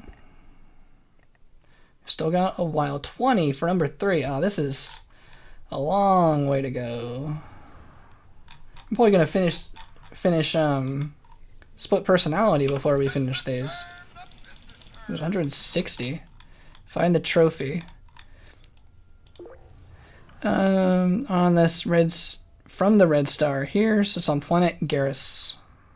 There it is. It's this third one. Or the spaceship isn't detectable and they're not freaked out by the colony spontaneously combusting. Yeah, that's also true. They can't quite find me properly. It's like they can, well, I guess they can kind of come over and then they can't fully, oh, that wasn't the right one. They can kind of come over, but then they can't like attack. Like the turrets do have like the missile attack first, and then the lasers can't work after that. Like the precision stuff doesn't work, but the like auto stuff does kind of work. So I guess they kind of know I'm there, kind of a little bit, sort of. Yeah, there's still 3. Still got more time. It's 80 for the 5th badge of each. Okay, strap in. We got lots to go. Many more to go. This kind of makes me want to do another run where I'm just destroying the Grox just to see how long it takes. Find a citizen of the Goopwood Empire. Is that you? I think I can do any of them, right? It doesn't have to be the specific planet that they're telling me. Oh, this happened to be the right one anyway. Oh, before I do, I just want to... I'm pretty sure it works. I just want to check from a colony for that's not the actual one they are talking about. And I want to pick up one of these guys. Yeah, 121, they're fine. There's It's not giving me the scan, but I want to see if this works. Oh, cool. Totally works. The scan just wasn't going on because probably wasn't activated, not being on the right planet. But still being the Gooplet Empire, that still totally works. Oh, it's funny. The arrow is pointing from where it was. It's not where I am. Cool. Some experimenting like that I like to see, even though it's probably made sense that totally worked. But just like experimenting a little bit, just pushing the game a little outside its comfort zone.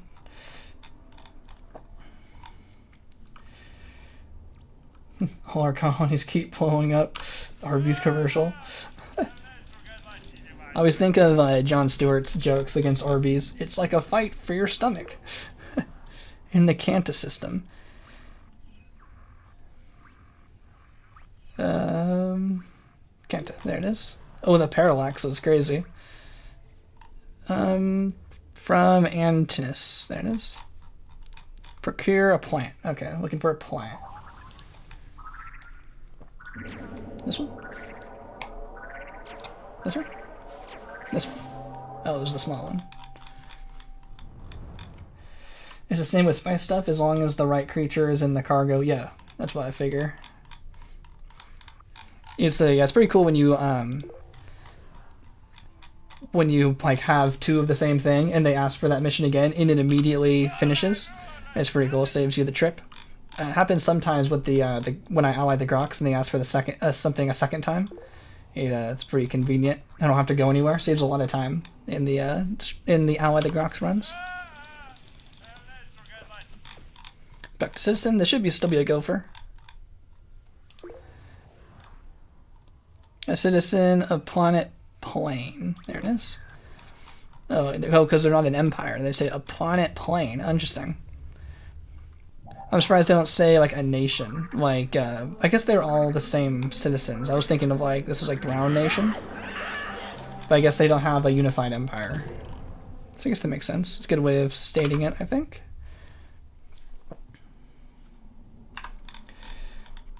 Actually, what food would the Grox eat? Yeah, I guess they're still bio. Yeah, sure.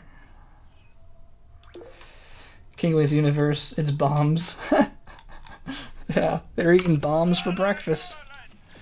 That's for sure.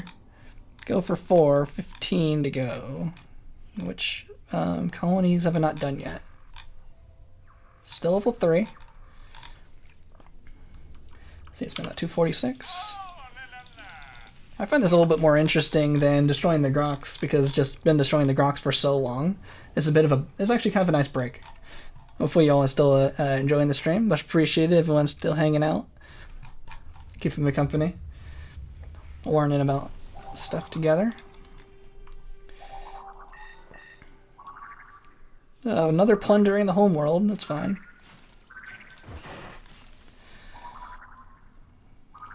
Bit of a nice break to do something else. That's kind of, I think, why I wanted to do those, some of those Halo speedruns. Just kind of do something a little different. Because a lot of the videos I'm producing for YouTube, like a lot of the footage has been recorded for a lot of them, so I'm just kind of making scripts and putting them all together. Though I'm starting to make some new footage now, so getting through some of the old backlog of stuff I've been wanting to make for so long, and finally get a chance to. Next video should be out next week. I couldn't do it this week because of all the construction noise. Couldn't really find a good moment for a bit of peace and quiet for commentary, but I think I know how it's going now. Video should be out next week, and I continue the stream next week as well. More streams.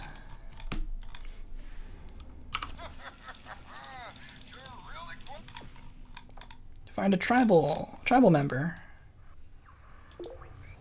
Nastia system? Oh no, not that tribe member.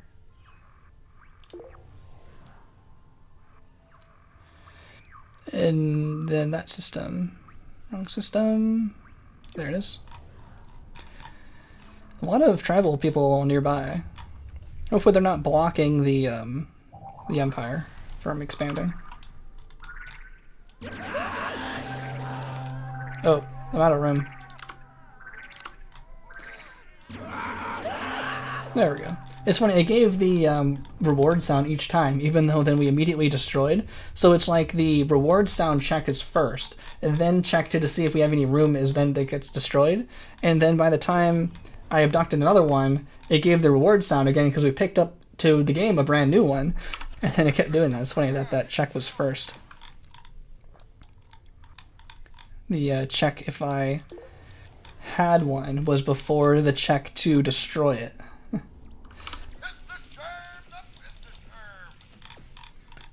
Another plant from the Fendo system.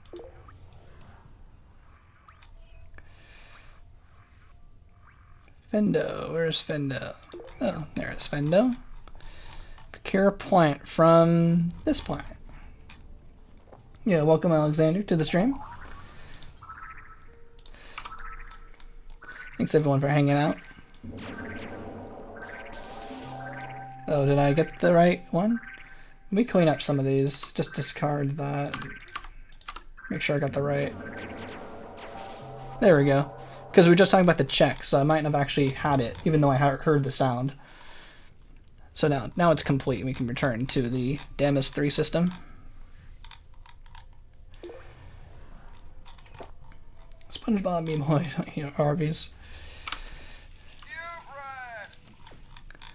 13 more to go for Go 4. How far are we on? We've got a long way to go for that. Missionista is almost done.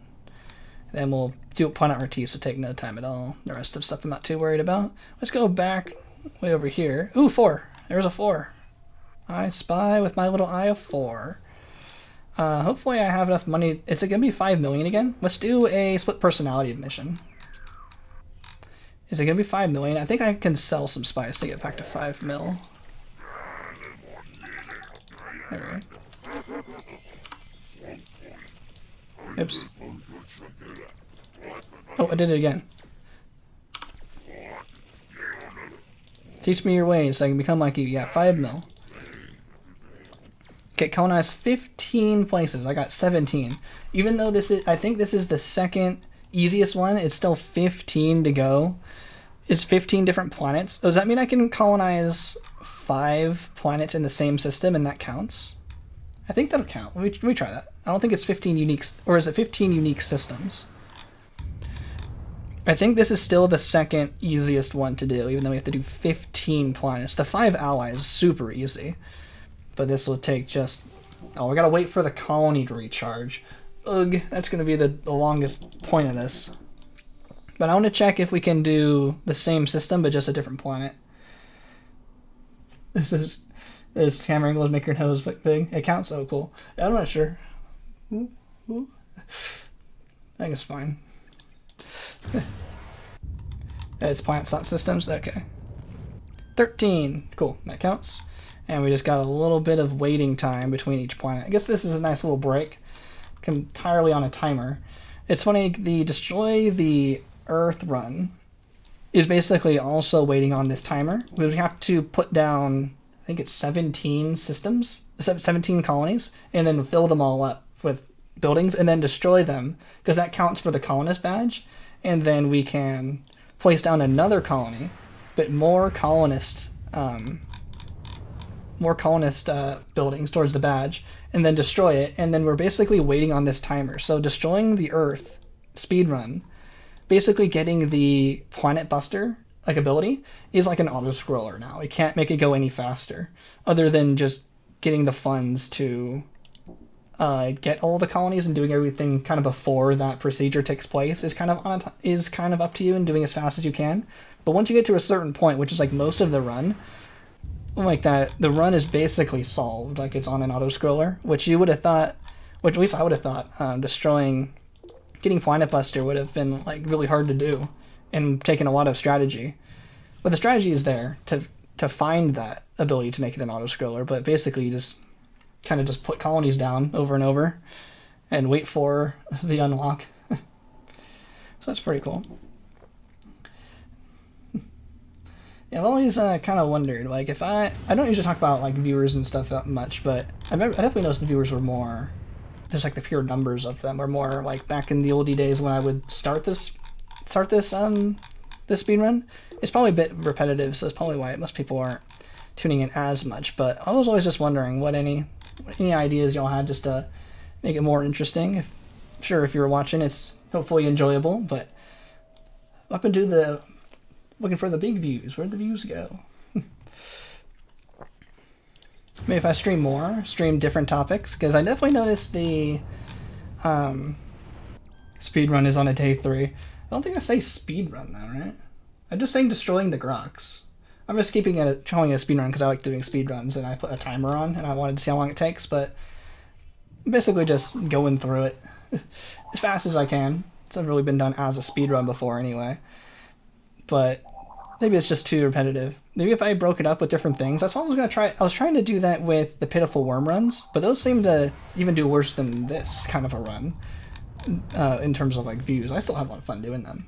Glad y'all enjoyed hanging out. But I don't know, breaking it up with more different topics. I also just kind of noticed that general YouTube audience doesn't seem to like Galactic Adventures as much. I've done a couple Galactic Adventures videos, and the videos I thought were just as good as the other ones. They didn't get as many. But that's why I've split, so it's a speedrun? Sure, yeah, I guess it's a speedrun on day 13. That's probably why. It might just be too long of a grind. Just kind of interesting. I wonder if it's just because it's Saturday or time of the day, just once a week. Not sure. Not too concerned about it too much, but this would be nice. If y'all have any suggestions or any ideas of what it could be as from the viewer side. I feel like I'm doing something fairly consistent here. And just got a bit of time to think about it. Really appreciate everyone hanging out this long into the streams. Also 3 hours, so well, not too surprised. Might be a bit long, but if y'all hanging out for the stream for 3 hours, really appreciate it. And probably something you're enjoying about the stream. Just looking for things to make it even more enjoyable. Keep everyone's attention. Portal test chamber building. I don't know if that would be more exciting. I definitely like playing test chambers. We can do more test chambers, and definitely I can do that more on Twitch, because it might just be, algorithm ebbs and flows. But definitely I did those, I did a Halo stream and a Portal stream, fairly oh, I got an eco disaster? Sure, let's do that. Kind of, along with the Destroy the Grox run. So it wasn't like I took a big break or used that week to do a Portal or Halo speedrun, and those ones wasn't too surprising that one didn't do as well as Spore streams, as the audience is more towards Spore than Halo and Portal. So just worried that the algorithm will get confused. They'll be like, oh, you're playing Halo now? Oh, let's not promote the Spore videos as much. So I was just trying to keep it more consistent to try to see what the almighty algorithm wants from me. Yeah, same topic, same thumbnail. I guess that's probably true. I would making a new thumbnail is hard though, so I wonder if that thumbnail has something to do with it. But I like keeping it kind of consistent. Is this the right planet? Planet? Oh no, it's the wrong planet. Probably doesn't get too much attention. Yeah, that might be true. Maybe I can try changing it up slightly, but yeah, thumbnails is always like the hardest part for me for making a video. Is what's the thumbnail part? As I always talk about for just in PowerPoint. Coming up with new ideas for streams is hard. Not sure too much what to do for that.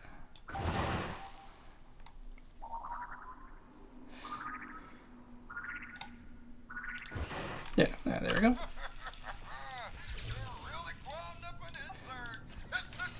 Probably need more colonies. Let's get some colonies. I guess I should be buying colonies. So I have some money. That's pretty good. Okay.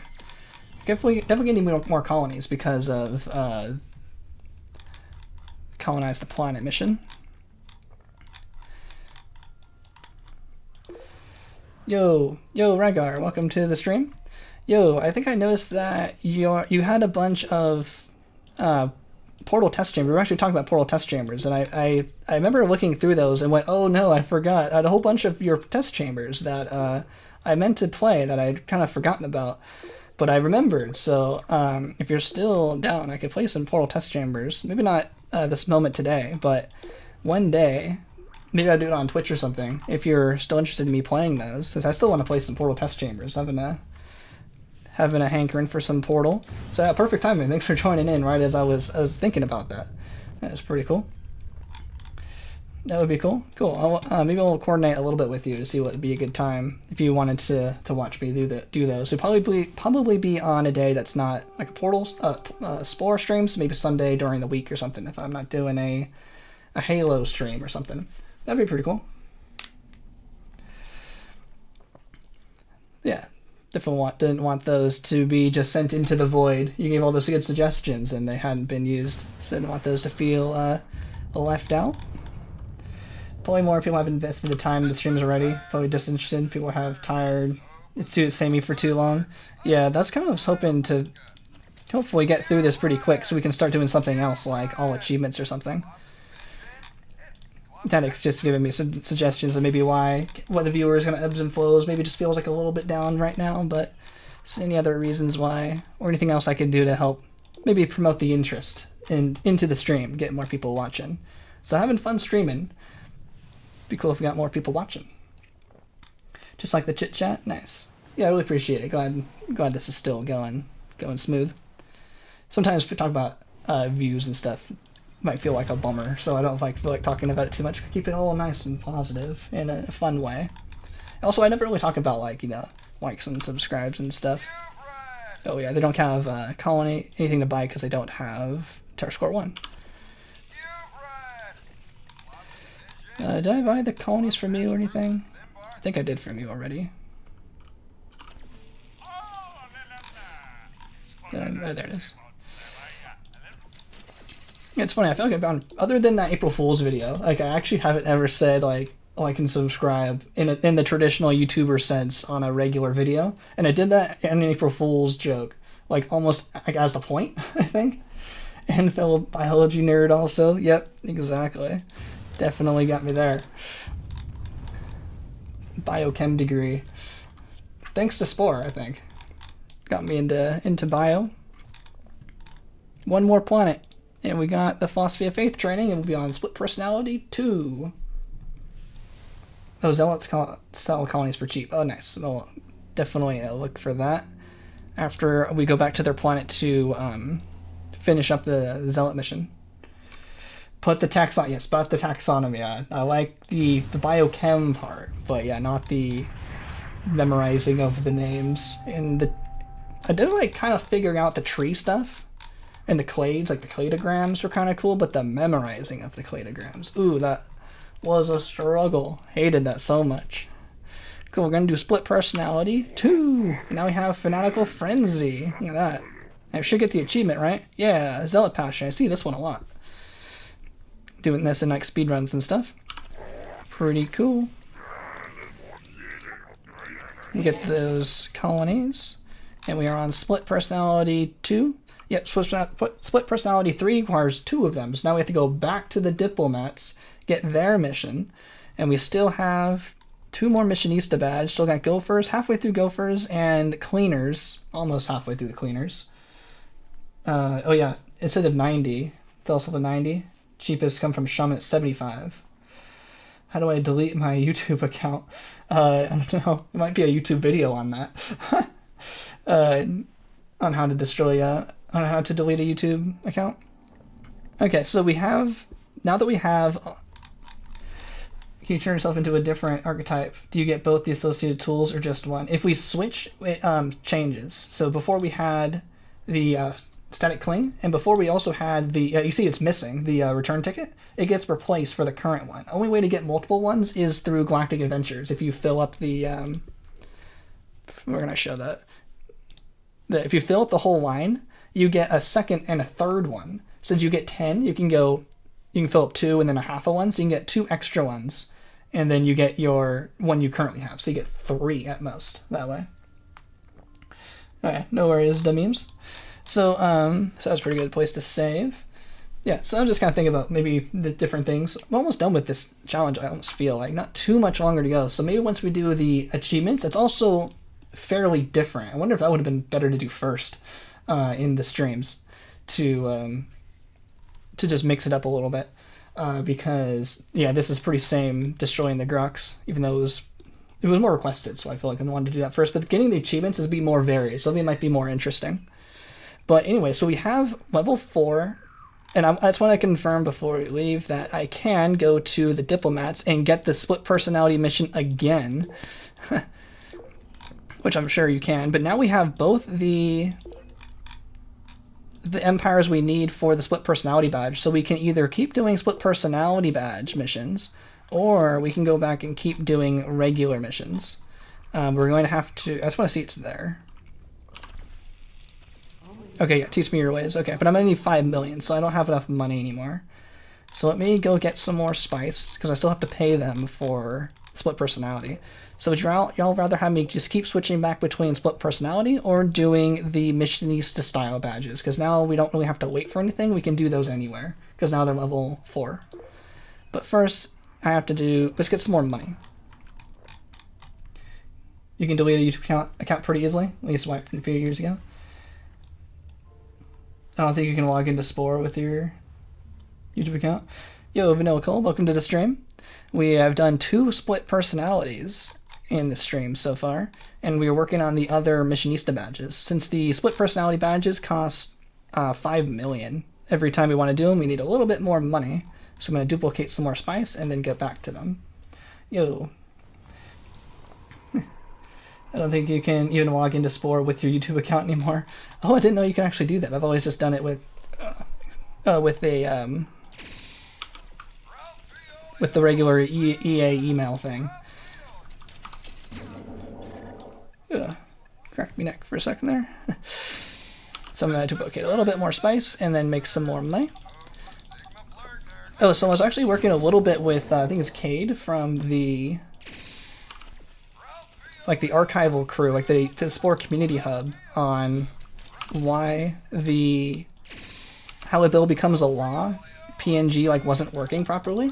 I think they were trying to say that there might be an associated text that goes along with the PNG that does some kind of manual overwrite that makes the game kind of disregard what the PNG is using and uses that text file instead, and that's how it kind of converts that PNG into a workable state. So I'm not sure if that PNG extracted from the pollination file is actually really what we're looking for entirely. It might be something a little bit different. So I'm not sure if it's entirely possible to work. So I'm not sure, or that mod you were talking about might work, because I'm not sure how that goes. I have to sell this purple spice now. But it's just kind of interesting. It might be more files associated with than just the PNG when it's in that pollination file. It's kind of interesting. It's all 40.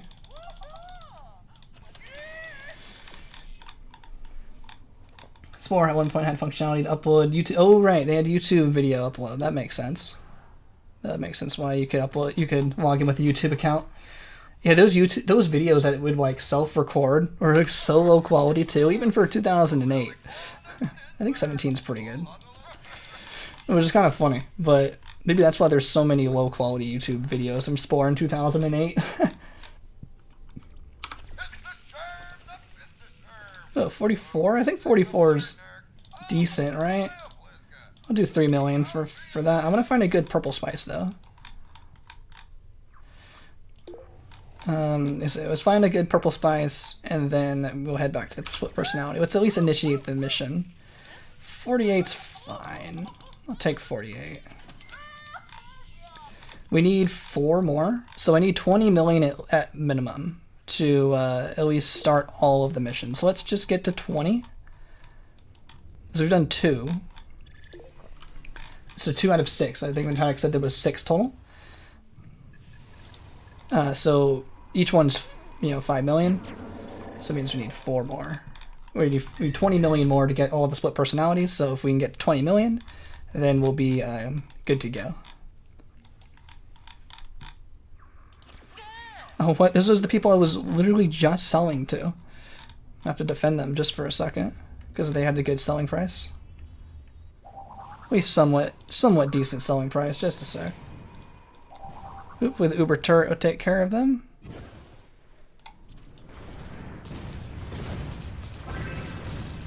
Yeah, we've destroyed the likes of the Grox. Y'all pirates aren't gonna do squat.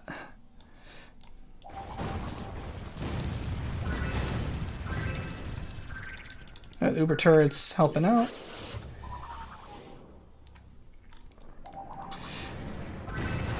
Oh, the crates like to despawn. Like one of them will despawn when you enter the system. Let me not sell everything though.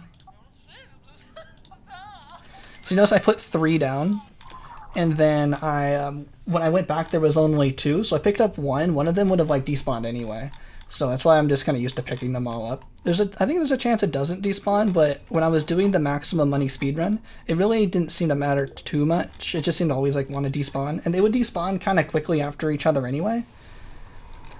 Yeah, they don't not as like stable as it seems.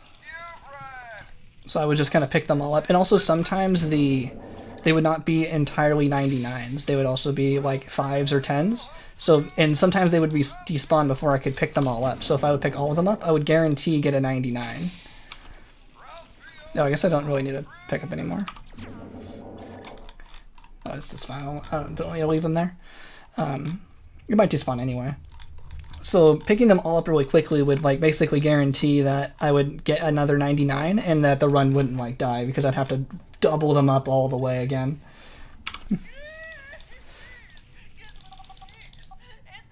Okay, there's plenty of money.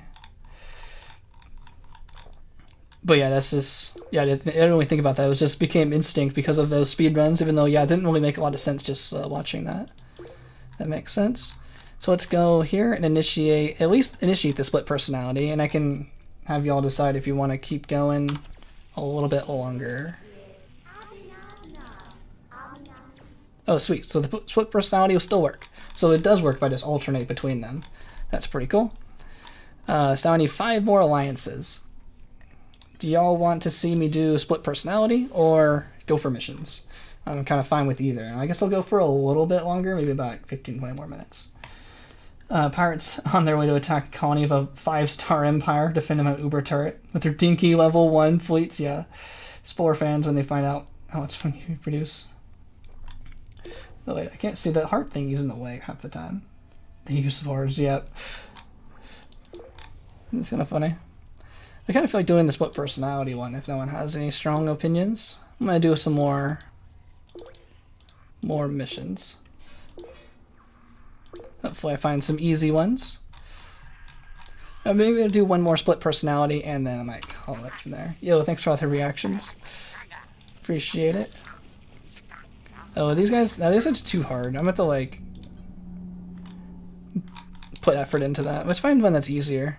I don't want to make an alliance with those who make it hard. I think we can find some easier empires. Yeah, these guys should do it. Just like that. There's one. Yeah, this should just be that easier. Ooh, palm greaser. Pay 50 bribes in the space stage. Nice.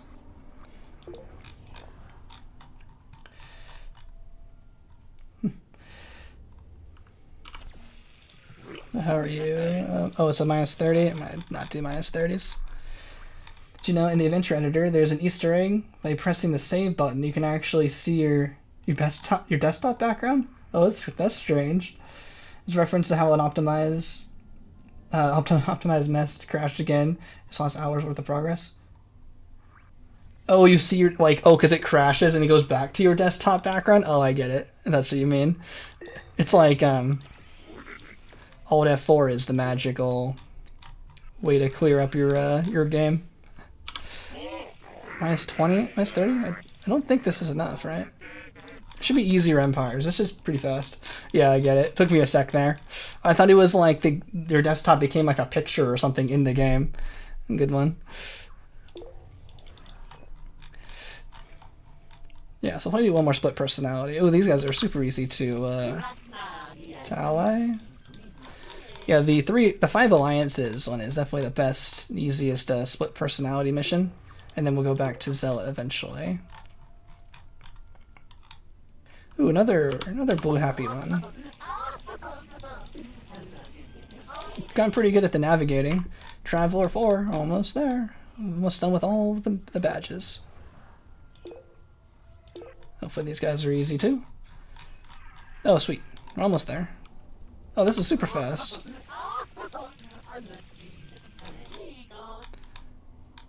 It was just one more? I thought that was the last one.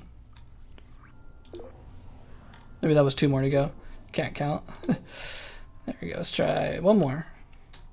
Get split personality 3. So we can end on split personality 3. I think we need 2 more. Oh, it's a 30. We need more colonies though. But that's pretty easy. Yeah, we do call it split personality 3. Call it there. It's been about 3 hours. Okay, this should be fine. There we go. I should have been buying colonies though. I need 15 colonies to get the next split personality. Because right now we have split personality 2. We have 2 out of 4. So we need 2 more to get to level 3. And then we only need 2 more after that, which is crazy how fast we're going. The hardest part was really waiting just for the level 4 to show up. We did a bunch of other missions while we were waiting. So everything's basically going exactly as planned. Yes, it's a little bit more expensive than normal, but that's fine. Spore fans when singing dancing without context doesn't get them friends. Yeah, where's all my friends? I socialize, y'all should be my friends and hang out in my pack, right? Hang out with me? Follow me around? I did a thorough dance. Okay, so here's my level 4s. These are zealots. Now let's get more colonies. And I can do, teach me, so I can come like you, toss me 5 mil.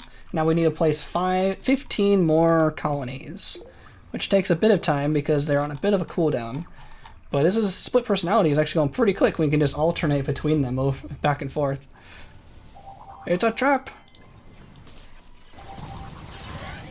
Huh, I forgot the little ally ships are here. Guess I should repair those and get a couple more packs. It's a bit expensive, but we have the cash. And we can just get more money if we need to. We only need 2 more split personalities after this one, so we only need 10 million more, so we should have enough. It's pretty easy just going back and forth. Depends how long this takes and how much energy I have. I might just finish it off right here, and then just do missions once we come back next week, and then finish off kind of the other random missions, and then finish off destroying the Grox. It's actually going pretty quick. Spore fans when real life doesn't crash constantly. You know, constantly saving in real life. Yeah, a bit of just hanging out. Thanks everyone for hanging out. But yeah, it's getting a bit late. See how long we've been going for. 3 hours. Just waiting a little bit. No longer destroying the Grox. I think we're done destroying the Grox for now, but I think this split personality is going pretty quick. Might just finish it.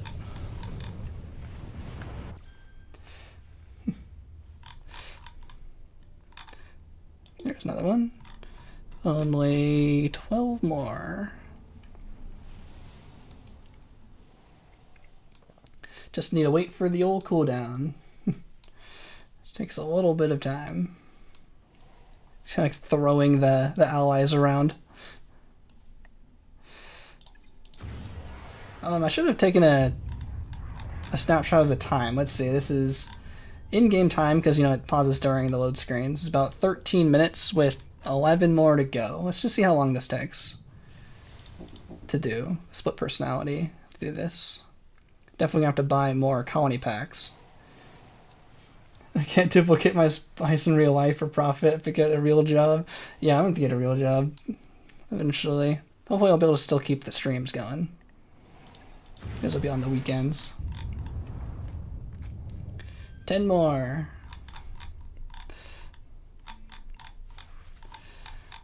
Let's go to a different system here.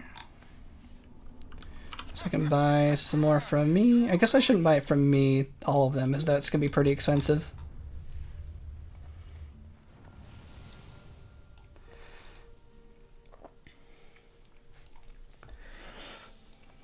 Cubes don't exist? No! in random storybook planets.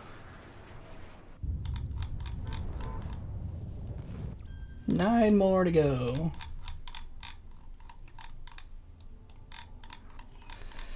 I guess while I'm waiting, I can buy from these guys. These guys are somewhat cheap. Not as cheap as it can be for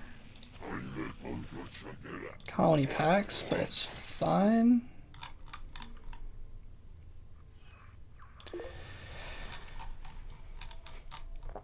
Oh, that's already a colony. Oh, now we're just wasting time. We got it all ready to go.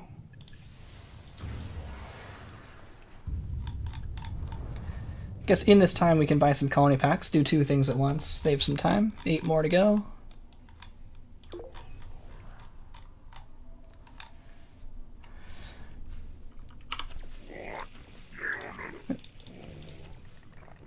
Oh, I think I bought the colonies from these guys from this place already. Let's buy it from here. Yeah, we still got time.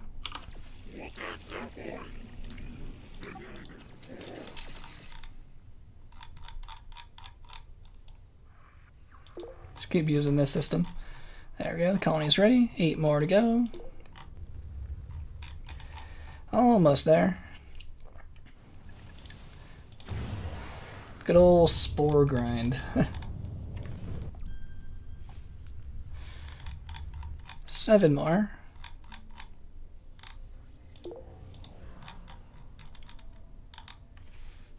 I think that means they have a galactic adventure, right?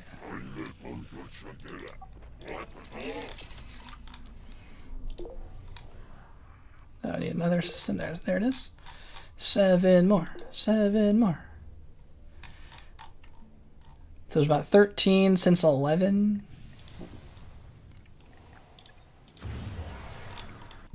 It's about about a third of the way done when we started timing, about the 13-minute mark. Buying more colonies. How many do I have? 13, so I need just a few more. 15 that'll be done for that'll be it for the mission. But I think I want just like a couple on hand, just in case I need them. I'm not even gonna bother with the rare. Almost done. Just 5 more. I would actually need more money because I can't bribe or pay off the next 5 empires if I only have 100,000. If I need 10 million for all of the oh, I bought everyone from here. If I need 10 million for all the split personality, and I need like 500,000 for all the bribes I'm gonna do, I need a little bit more cash. I have to do a little bit more duplication. Unless I can get away with it. Oh, perfect. That's enough money. That'll be fine. Not want to do any duplication anymore. Let's see. Yo, Dr. Socks. Welcome, welcome. Doing the split personality missions. They're a little bit more boring than I was expecting, but at least they're easy. And we're getting through split personality pretty quick. We've done 4 split personalities. Oh, no, we've done 3 split personalities, right? And we're working on the 4th one. We need 6 total. And the split personality here will give us 15 badge points for level 3. Pretty sure there's only 6 to go. Or there's only 6 total. A lot faster than beating the Grox. Oh, for the split personality? At least so far, yeah. It's is you need 6 total, and then and faster. Oh, you mean for using the fanatical forensics? We don't have the fanatical frenzy here, but we were doing the mission for the zealots. But yeah, the split personality is actually going pretty quick because we're alternating between the diplomats and the zealots. And the diplomats need 5 allies, and the zealots need 15 planets colonized. And we can just alternate between them, and just keep doing that 6 times. Yeah, it's not taking actually too long to do. We only need 3 more colonies. Obviously, we started about 13 minutes, so it's almost been 6 minutes since 11. So we've done about 8 colonies in that time. So it takes a little less than a minute per colony, so maybe about 12 minutes for this mission. Yo, it's father of Phil the Pill. Yeah. Yo, thanks for the suggestions for the comment for the names as well. Glad y'all are hanging out for. Yeah, so it doesn't feel as exciting as destroying the Grox, just placing some colonies, but this is still kind of new to me. I don't really do these. This is kind of the part of the game I don't see that much, because mostly just doing speedruns and never really get to split personalities. This is kind of fun seeing this stuff for the first time. The very first time, but probably just haven't done it in a while. This stream in the Discord, that's the only that's active only once a week. The stream is like a Discord server, it's only on some regulars and newcomers. Yeah, not too worried too much of the time. I'm glad the Discord actually stays fairly active throughout the week. I'm sure it's most active probably today while I'm streaming, but I'm glad everyone is also really responsive and stuff when I have my random questions about how the game works and strategies and things. It's always really appreciative if everyone's hanging out in the Discord. Cool, my training is complete. Now I have Zealot. Cool. There we go, there's Missionista 5 and the Split Personality 3. The Split Personality 3 is right here, so it's 20 badge points to level 4. We need one more, and then Metatic also said it's one more to level 6. So let's just finish this off really quick, and that might be where I call the stream, but we still got a little bit more to go. Oh, so it took 11, it took, when we start 3, so 7 minutes, so probably about 10 minutes to place those 15 colonies. So the 5 allies super fast, maybe less than 5 minutes. So not too long. So yeah, we had to do that we've done that 4 times. Yeah, done that 4 times, so 2 of them are, where am I going? Hey, zoom out. Oh, I have to go this way, wrong way. I have to do 3 diplomat trainings and then 3 zealot trainings. And I'm lost. There we go, there's my bridge. The 3 diplomat trainings over here are 5 alliances, which is super fast. Not even a worry. And then the 3 zealot trainings, and I wanted to make sure zealot was last, so we end with fanatical frenzy. So we're making sure to do that because we have 2 more to go. We're going to do the diplomat training. No, we haven't killed the Grox yet. We're taking a break from the Grox. We've gone all the way around. Here's my current picture. I'll show you. We've done this far, and we also cleaned up these little sections before we started doing the missions. So I want to do all the random missions and then clean up the Grox in the middle. So we're almost there to destroying the Grox, but we're taking a break because I wanted to have them be last. Destroying the Grox. So we're almost there. But I wanted all the other random badges first. Oh, I guess we also have to do Brain Surgeon and the Planet Artiste, but I want to do the split personalities. Then we'll do the rest of these Gopher and Cleaner badges probably next time. And then I went wrong again. And then we'll finish up destroying the Grox, which shouldn't hopefully take too long at this rate. But I want to finish up split personality today. So I need to find... Oh, I think I already worked with them, and they were minus 30. Let's find some easy people again. So let's see, about 22 minutes we started. Gotta find some new empires. So we had 3 trainings with Diplomat for 5 empires each, and then 3 trainings with the Zealot with 15 colonies each. So not too bad. I'd probably get them 50. Yeah, let's save a little bit of money. So there we go. There's 4 to go.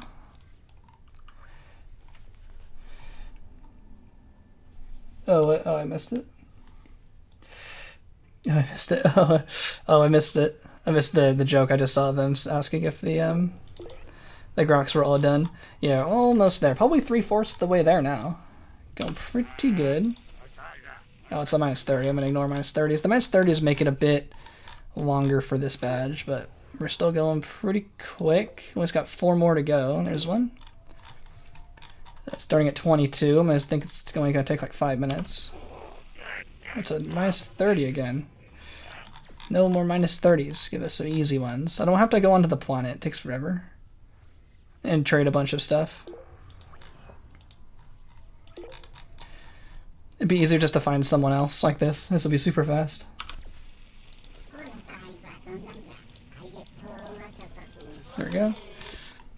there's Diplomat 5. Sweet. So we got that along with the split personality mission. Cool. We did 2 things at once there. Going quick through these badges. Cleaning up the random ones. Oh, cool. This will work. 2 more. Next Halo 5 destroying the Covenant. That'd be pretty funny. It kind of feels like how Spartan Ops feels. If you ever played Halo 4 Spartan Ops, that feels like humanity is one and we're just like cleaning up the galaxy. It feels like it's really tedious to do all of Spartan Ops. I had fun with Spartan Ops. I didn't mind it being so tedious. Back when I was playing it the first time, I probably played that Spartan Ops too much. I actually know basically every level.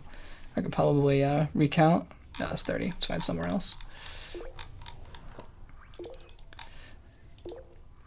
If anyone knows Halo 4 Spartan Ops, then they know the grind of Spartan Ops.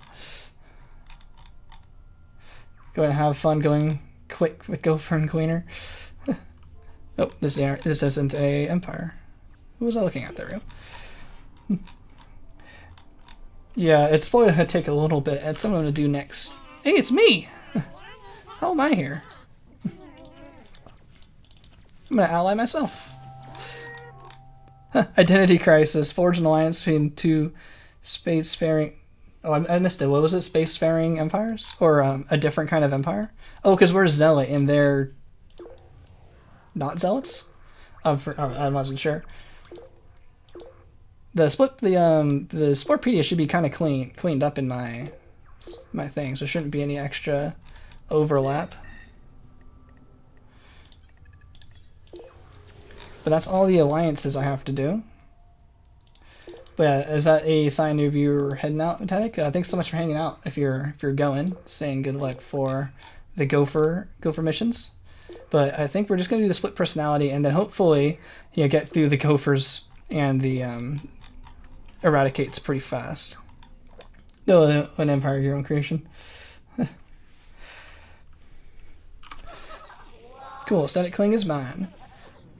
Is it because I have basically my own creature in the Sporepedia? Just pulled it from it because my own history. Is it basically this one of these creatures? It can just pull and become my own empire again. It's strange it took that long to find.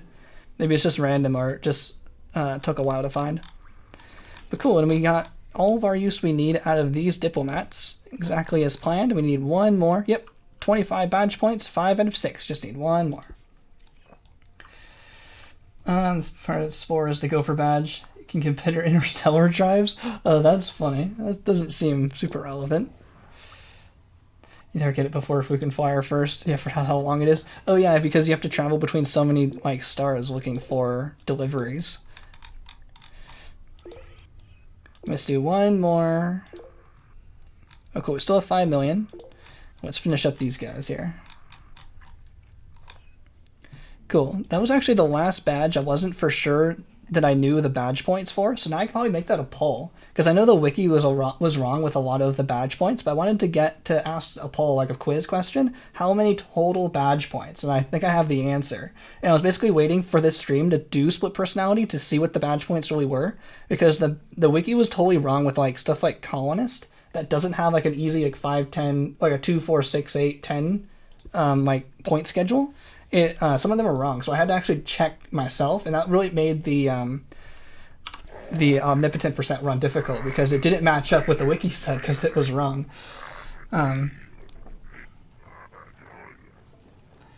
You're allying your own creature, hence it gave your own achievement. I don't think it's supposed to give a spacefaring empire a creature of your own creature to count as abnormal. Interesting, because I wanted to make sure the Sporepedia was nice and clean. Maybe I messed it up. Let me check it. I'm just going to save and back out to the menu just for a second here, because I might have stuff overlapping that I wasn't expecting to have. Oh yeah, this was what I was working on elsewhere. Oh, I had all this stuff in here. Whatever. I can get rid of this though. But these are all the Kingly Valence creatures, and these all came from the game, so I guess these can be pulled for empires because I have all this stuff. I can just get rid of these things too. Yeah, so I like having only just the stuff we made from the run in the run. I forgot to clean it up, but it's a typical speedrun thing where I like only having the Sporepedia be like very default and clean. So one of these was with traits was pulled for a Space Empire, so that's good to know that that's possible. Does anything work intended in this game? So saw it here first. Weird stuff happening. Because I don't have any other creatures that could have been a Kingly Valence creature in the Sporepedia that it could have pulled from. 2 speed waves come like you. There we go. 15 more colonies. About 10 more minutes to go. For personality 5. For 25 badge points.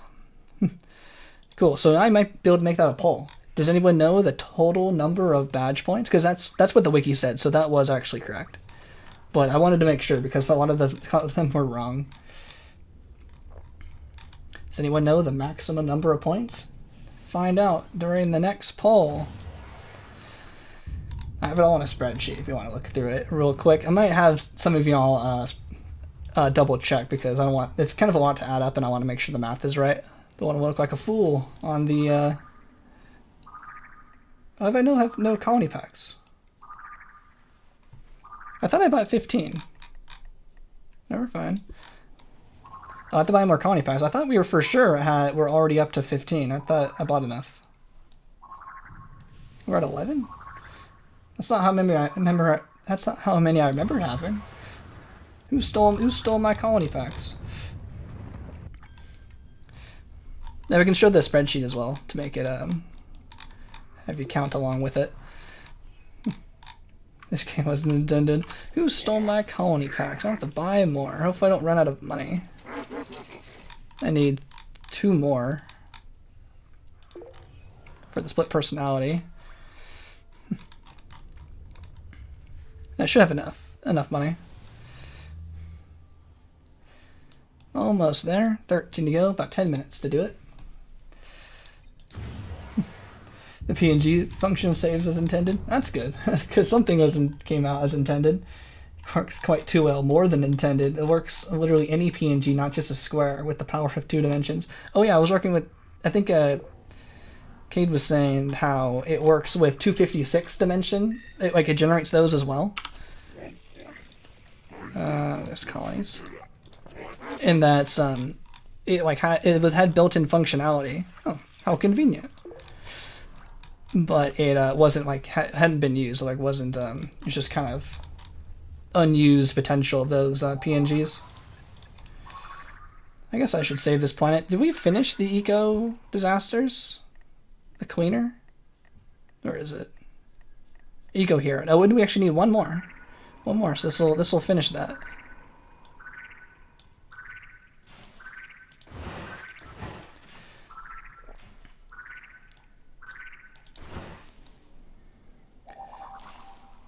Yes, Spore generates those images normally, but doesn't give them creature data. Oh yeah, I think that's what they're saying. The 256 version goes into that other package, the editor save package file, and isn't as viewable. But that would also get uploaded to Spore.com as the web preview.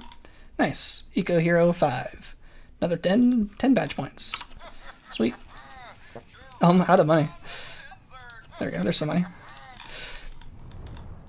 And that the actual model data is only 3 to 5 kilobytes, and the picture itself of the PNG is actually holding most of the data. Is using most of that data of the 30 kilobytes, which actually isn't really necessary when thinking about what the game really needs to hold, which is kind of interesting. And because they're working on archiving the Sporepedia, that 256 image that the web preview has is it's a big file, so they're debating whether they actually need to keep that version as well, because it's not super necessary and just more space. Is a rare planet? Oh, which one? I haven't seen any rare ones. Maybe you're talking about the Wonderland Wanderer, the storybook planets. I know one of my colonies around here is on a storybook planet, so you may have seen it, but I think I found that one already. The purple planet. Oh, the purple spice planet. Oh, the purple spice planets are somewhat rare. It depends on what star That one's yellow. I'll find a yellow. I'll find a purple one for you. Yeah, there's a purple one. So this one is rare because it's on a red star. This actually only has a 2% chance of spawning around a red star or a yellow star. It's a 2% chance, but yeah, see here, this blue star has a 15% chance of spawning a purple spice planet around a blue star. So it's a little bit more common, but still fairly rare. So yeah, purple spice planets are the most expensive planets, or most expensive spice colors, and they're somewhat rare, yeah, to find. But 15% chance isn't too bad, but blue stars are also not as common, so kind of balances out in that way. But purple spice is definitely good to get. 10 more to go. Can you beat Spore without a gaming chair? Nope, impossible. I've had my gaming chair. I got it in like 2016, so it was a while ago. And the chair I had before this was really, really bad. So even though gaming chair is never seen as that good, it's was still better than what I had. And it wasn't actually that much money compared to like a typical furniture store. I think this was like $300 or something. Like, big shopping for me back then, but I want one more than the colony. But like furniture stores are insane. They're like really expensive for like wood. Like that was cheap compared to other chairs. It's kind of crazy. I don't know how much gaming chairs cost anymore. And this is like the only chair that like I can sit for a long time without my booty hurting. Sitting on a hard chair, my booty will hurt. You beat Spore in hard mode without a wheelchair. I'm beating a lot of it without with just the mouse hand. My other hand's just resting here. I know some people have suggested beating Spore with just the mouse cursor, which is totally possible, but I'll usually have escape ready to go with my other hand. Gaming chairs are kind of poop, probably. It was still better than the even worse chair I had before. Just saying something. And I still have it. This chair, we actually did modify it a little bit. It was a bit wobbly. Like, the chair, it kind of, like, sits within another thing, and there was, like, a big, like, screw or something. A big metal rod that, like, hooked it together in a way. I don't know. I want to do those. Trying to describe it without making those hand symbols on stream. But that's how I wanted to describe it. But it, like, didn't fill the holes that the pipe was trying to get through, so it, like, wobbled a bit. So me and my dad, like, took a drill to make it a little bit wider, and we, like, cranked in a threaded screw, so it was, like, solidly locked, so it wouldn't wobble anymore. So, yeah, it did come a bit wobbly, but we've modded it a little bit, and now it's, solid. But without that, yeah, it actually was kind of really annoying. When I first got it, I'm like, it's wobbly. You can get a regular office chair. Yeah, that's probably better. Any chair companies want to sponsor? Office chair is just fine. Yeah, always the place I went to, looking for like regular office chairs, were like insanely expensive. I don't know why. Ooh, 5, here we go.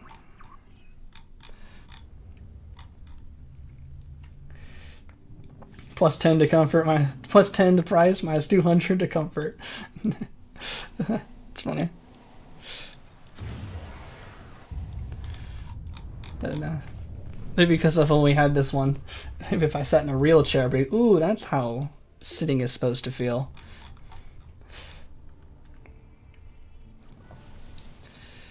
But we're almost done with all the split personality. It's pretty good. We're almost done with this the split personality badge. You need 5 more colony in credit packs. Oh yeah, it makes me go faster. It's a racing chair. Extra fast. Plus 5 for cheating.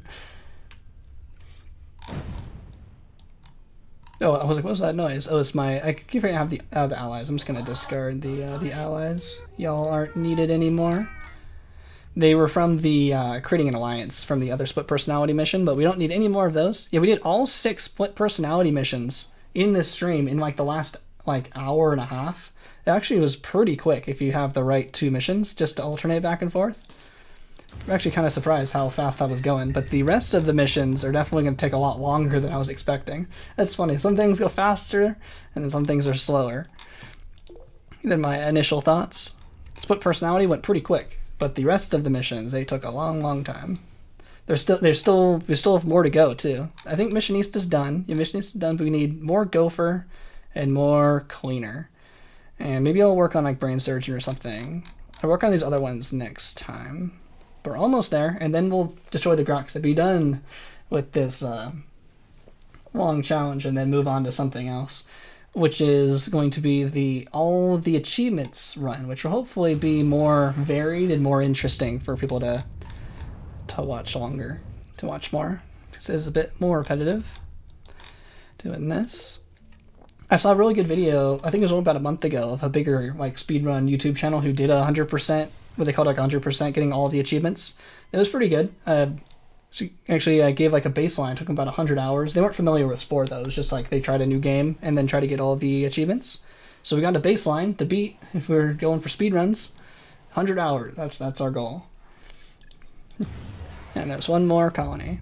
But the video itself was pretty good. You can probably look it up. You probably enjoy watching it. And now we have split personality done.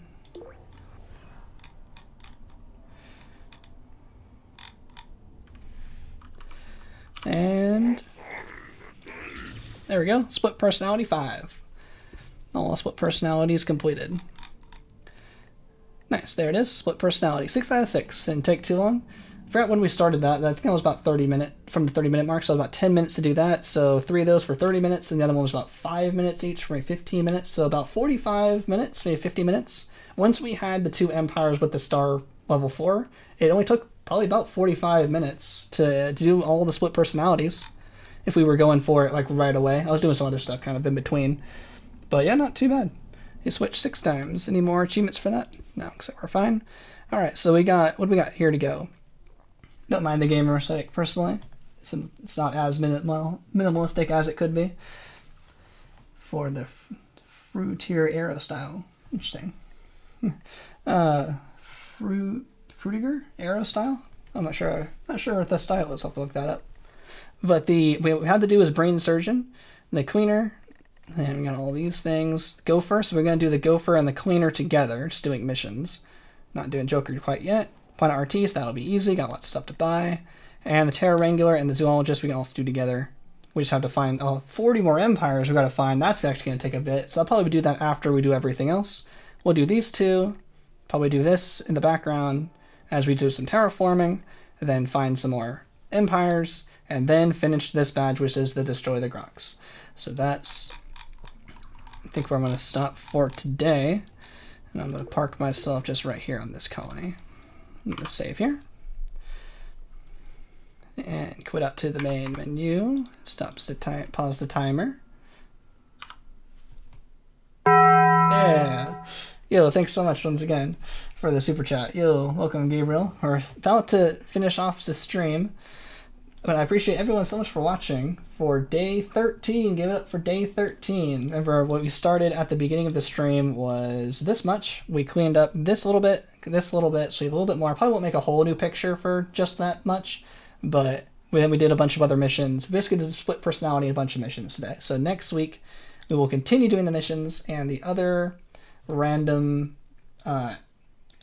badges we still have to go, and then work our way towards destroying the Grox. Yo, see ya, everyone. Yeah, Botanic, yeah, Brain Surgeon can be done with that. Oh, yeah, it can be kind of done in the background. It just needs to kind of be put down onto the planet surface, and then I think it has to be done while we are outside a planet and outside the system, like just traveling around normally. I'm pretty sure it's like it won't count towards the timer if we if we hang out on a planet. So I'm sure there's lots of stuff that it'll be doing in the background. Yeah, see you, Vanilla Cole. Thanks for stopping by. Really appreciate all your help and stuff with all the Discord and all my crazy questions about Spore mechanics and stuff. And I appreciate all the pointers and stuff from Metallic as well on how to play this game that I should know how to play but don't. Really appreciate all your help and support and everything. Yeah, we'll see you. And thanks again, Joshua, for all the super chats and incredible support. Thank you so much. I'll see you again next week. Yep, exactly. I'll hopefully be here either next Saturday or next Sunday, and hopefully with another video. So if I have another video, I have to decide if I want to post it on Saturday then stream Sunday or switch it around. But one of the weekend days, and that'll do it for this stream. Thank you all so much for watching. I'm King of Valence, and I'll see you next time. Thank you so much for watching.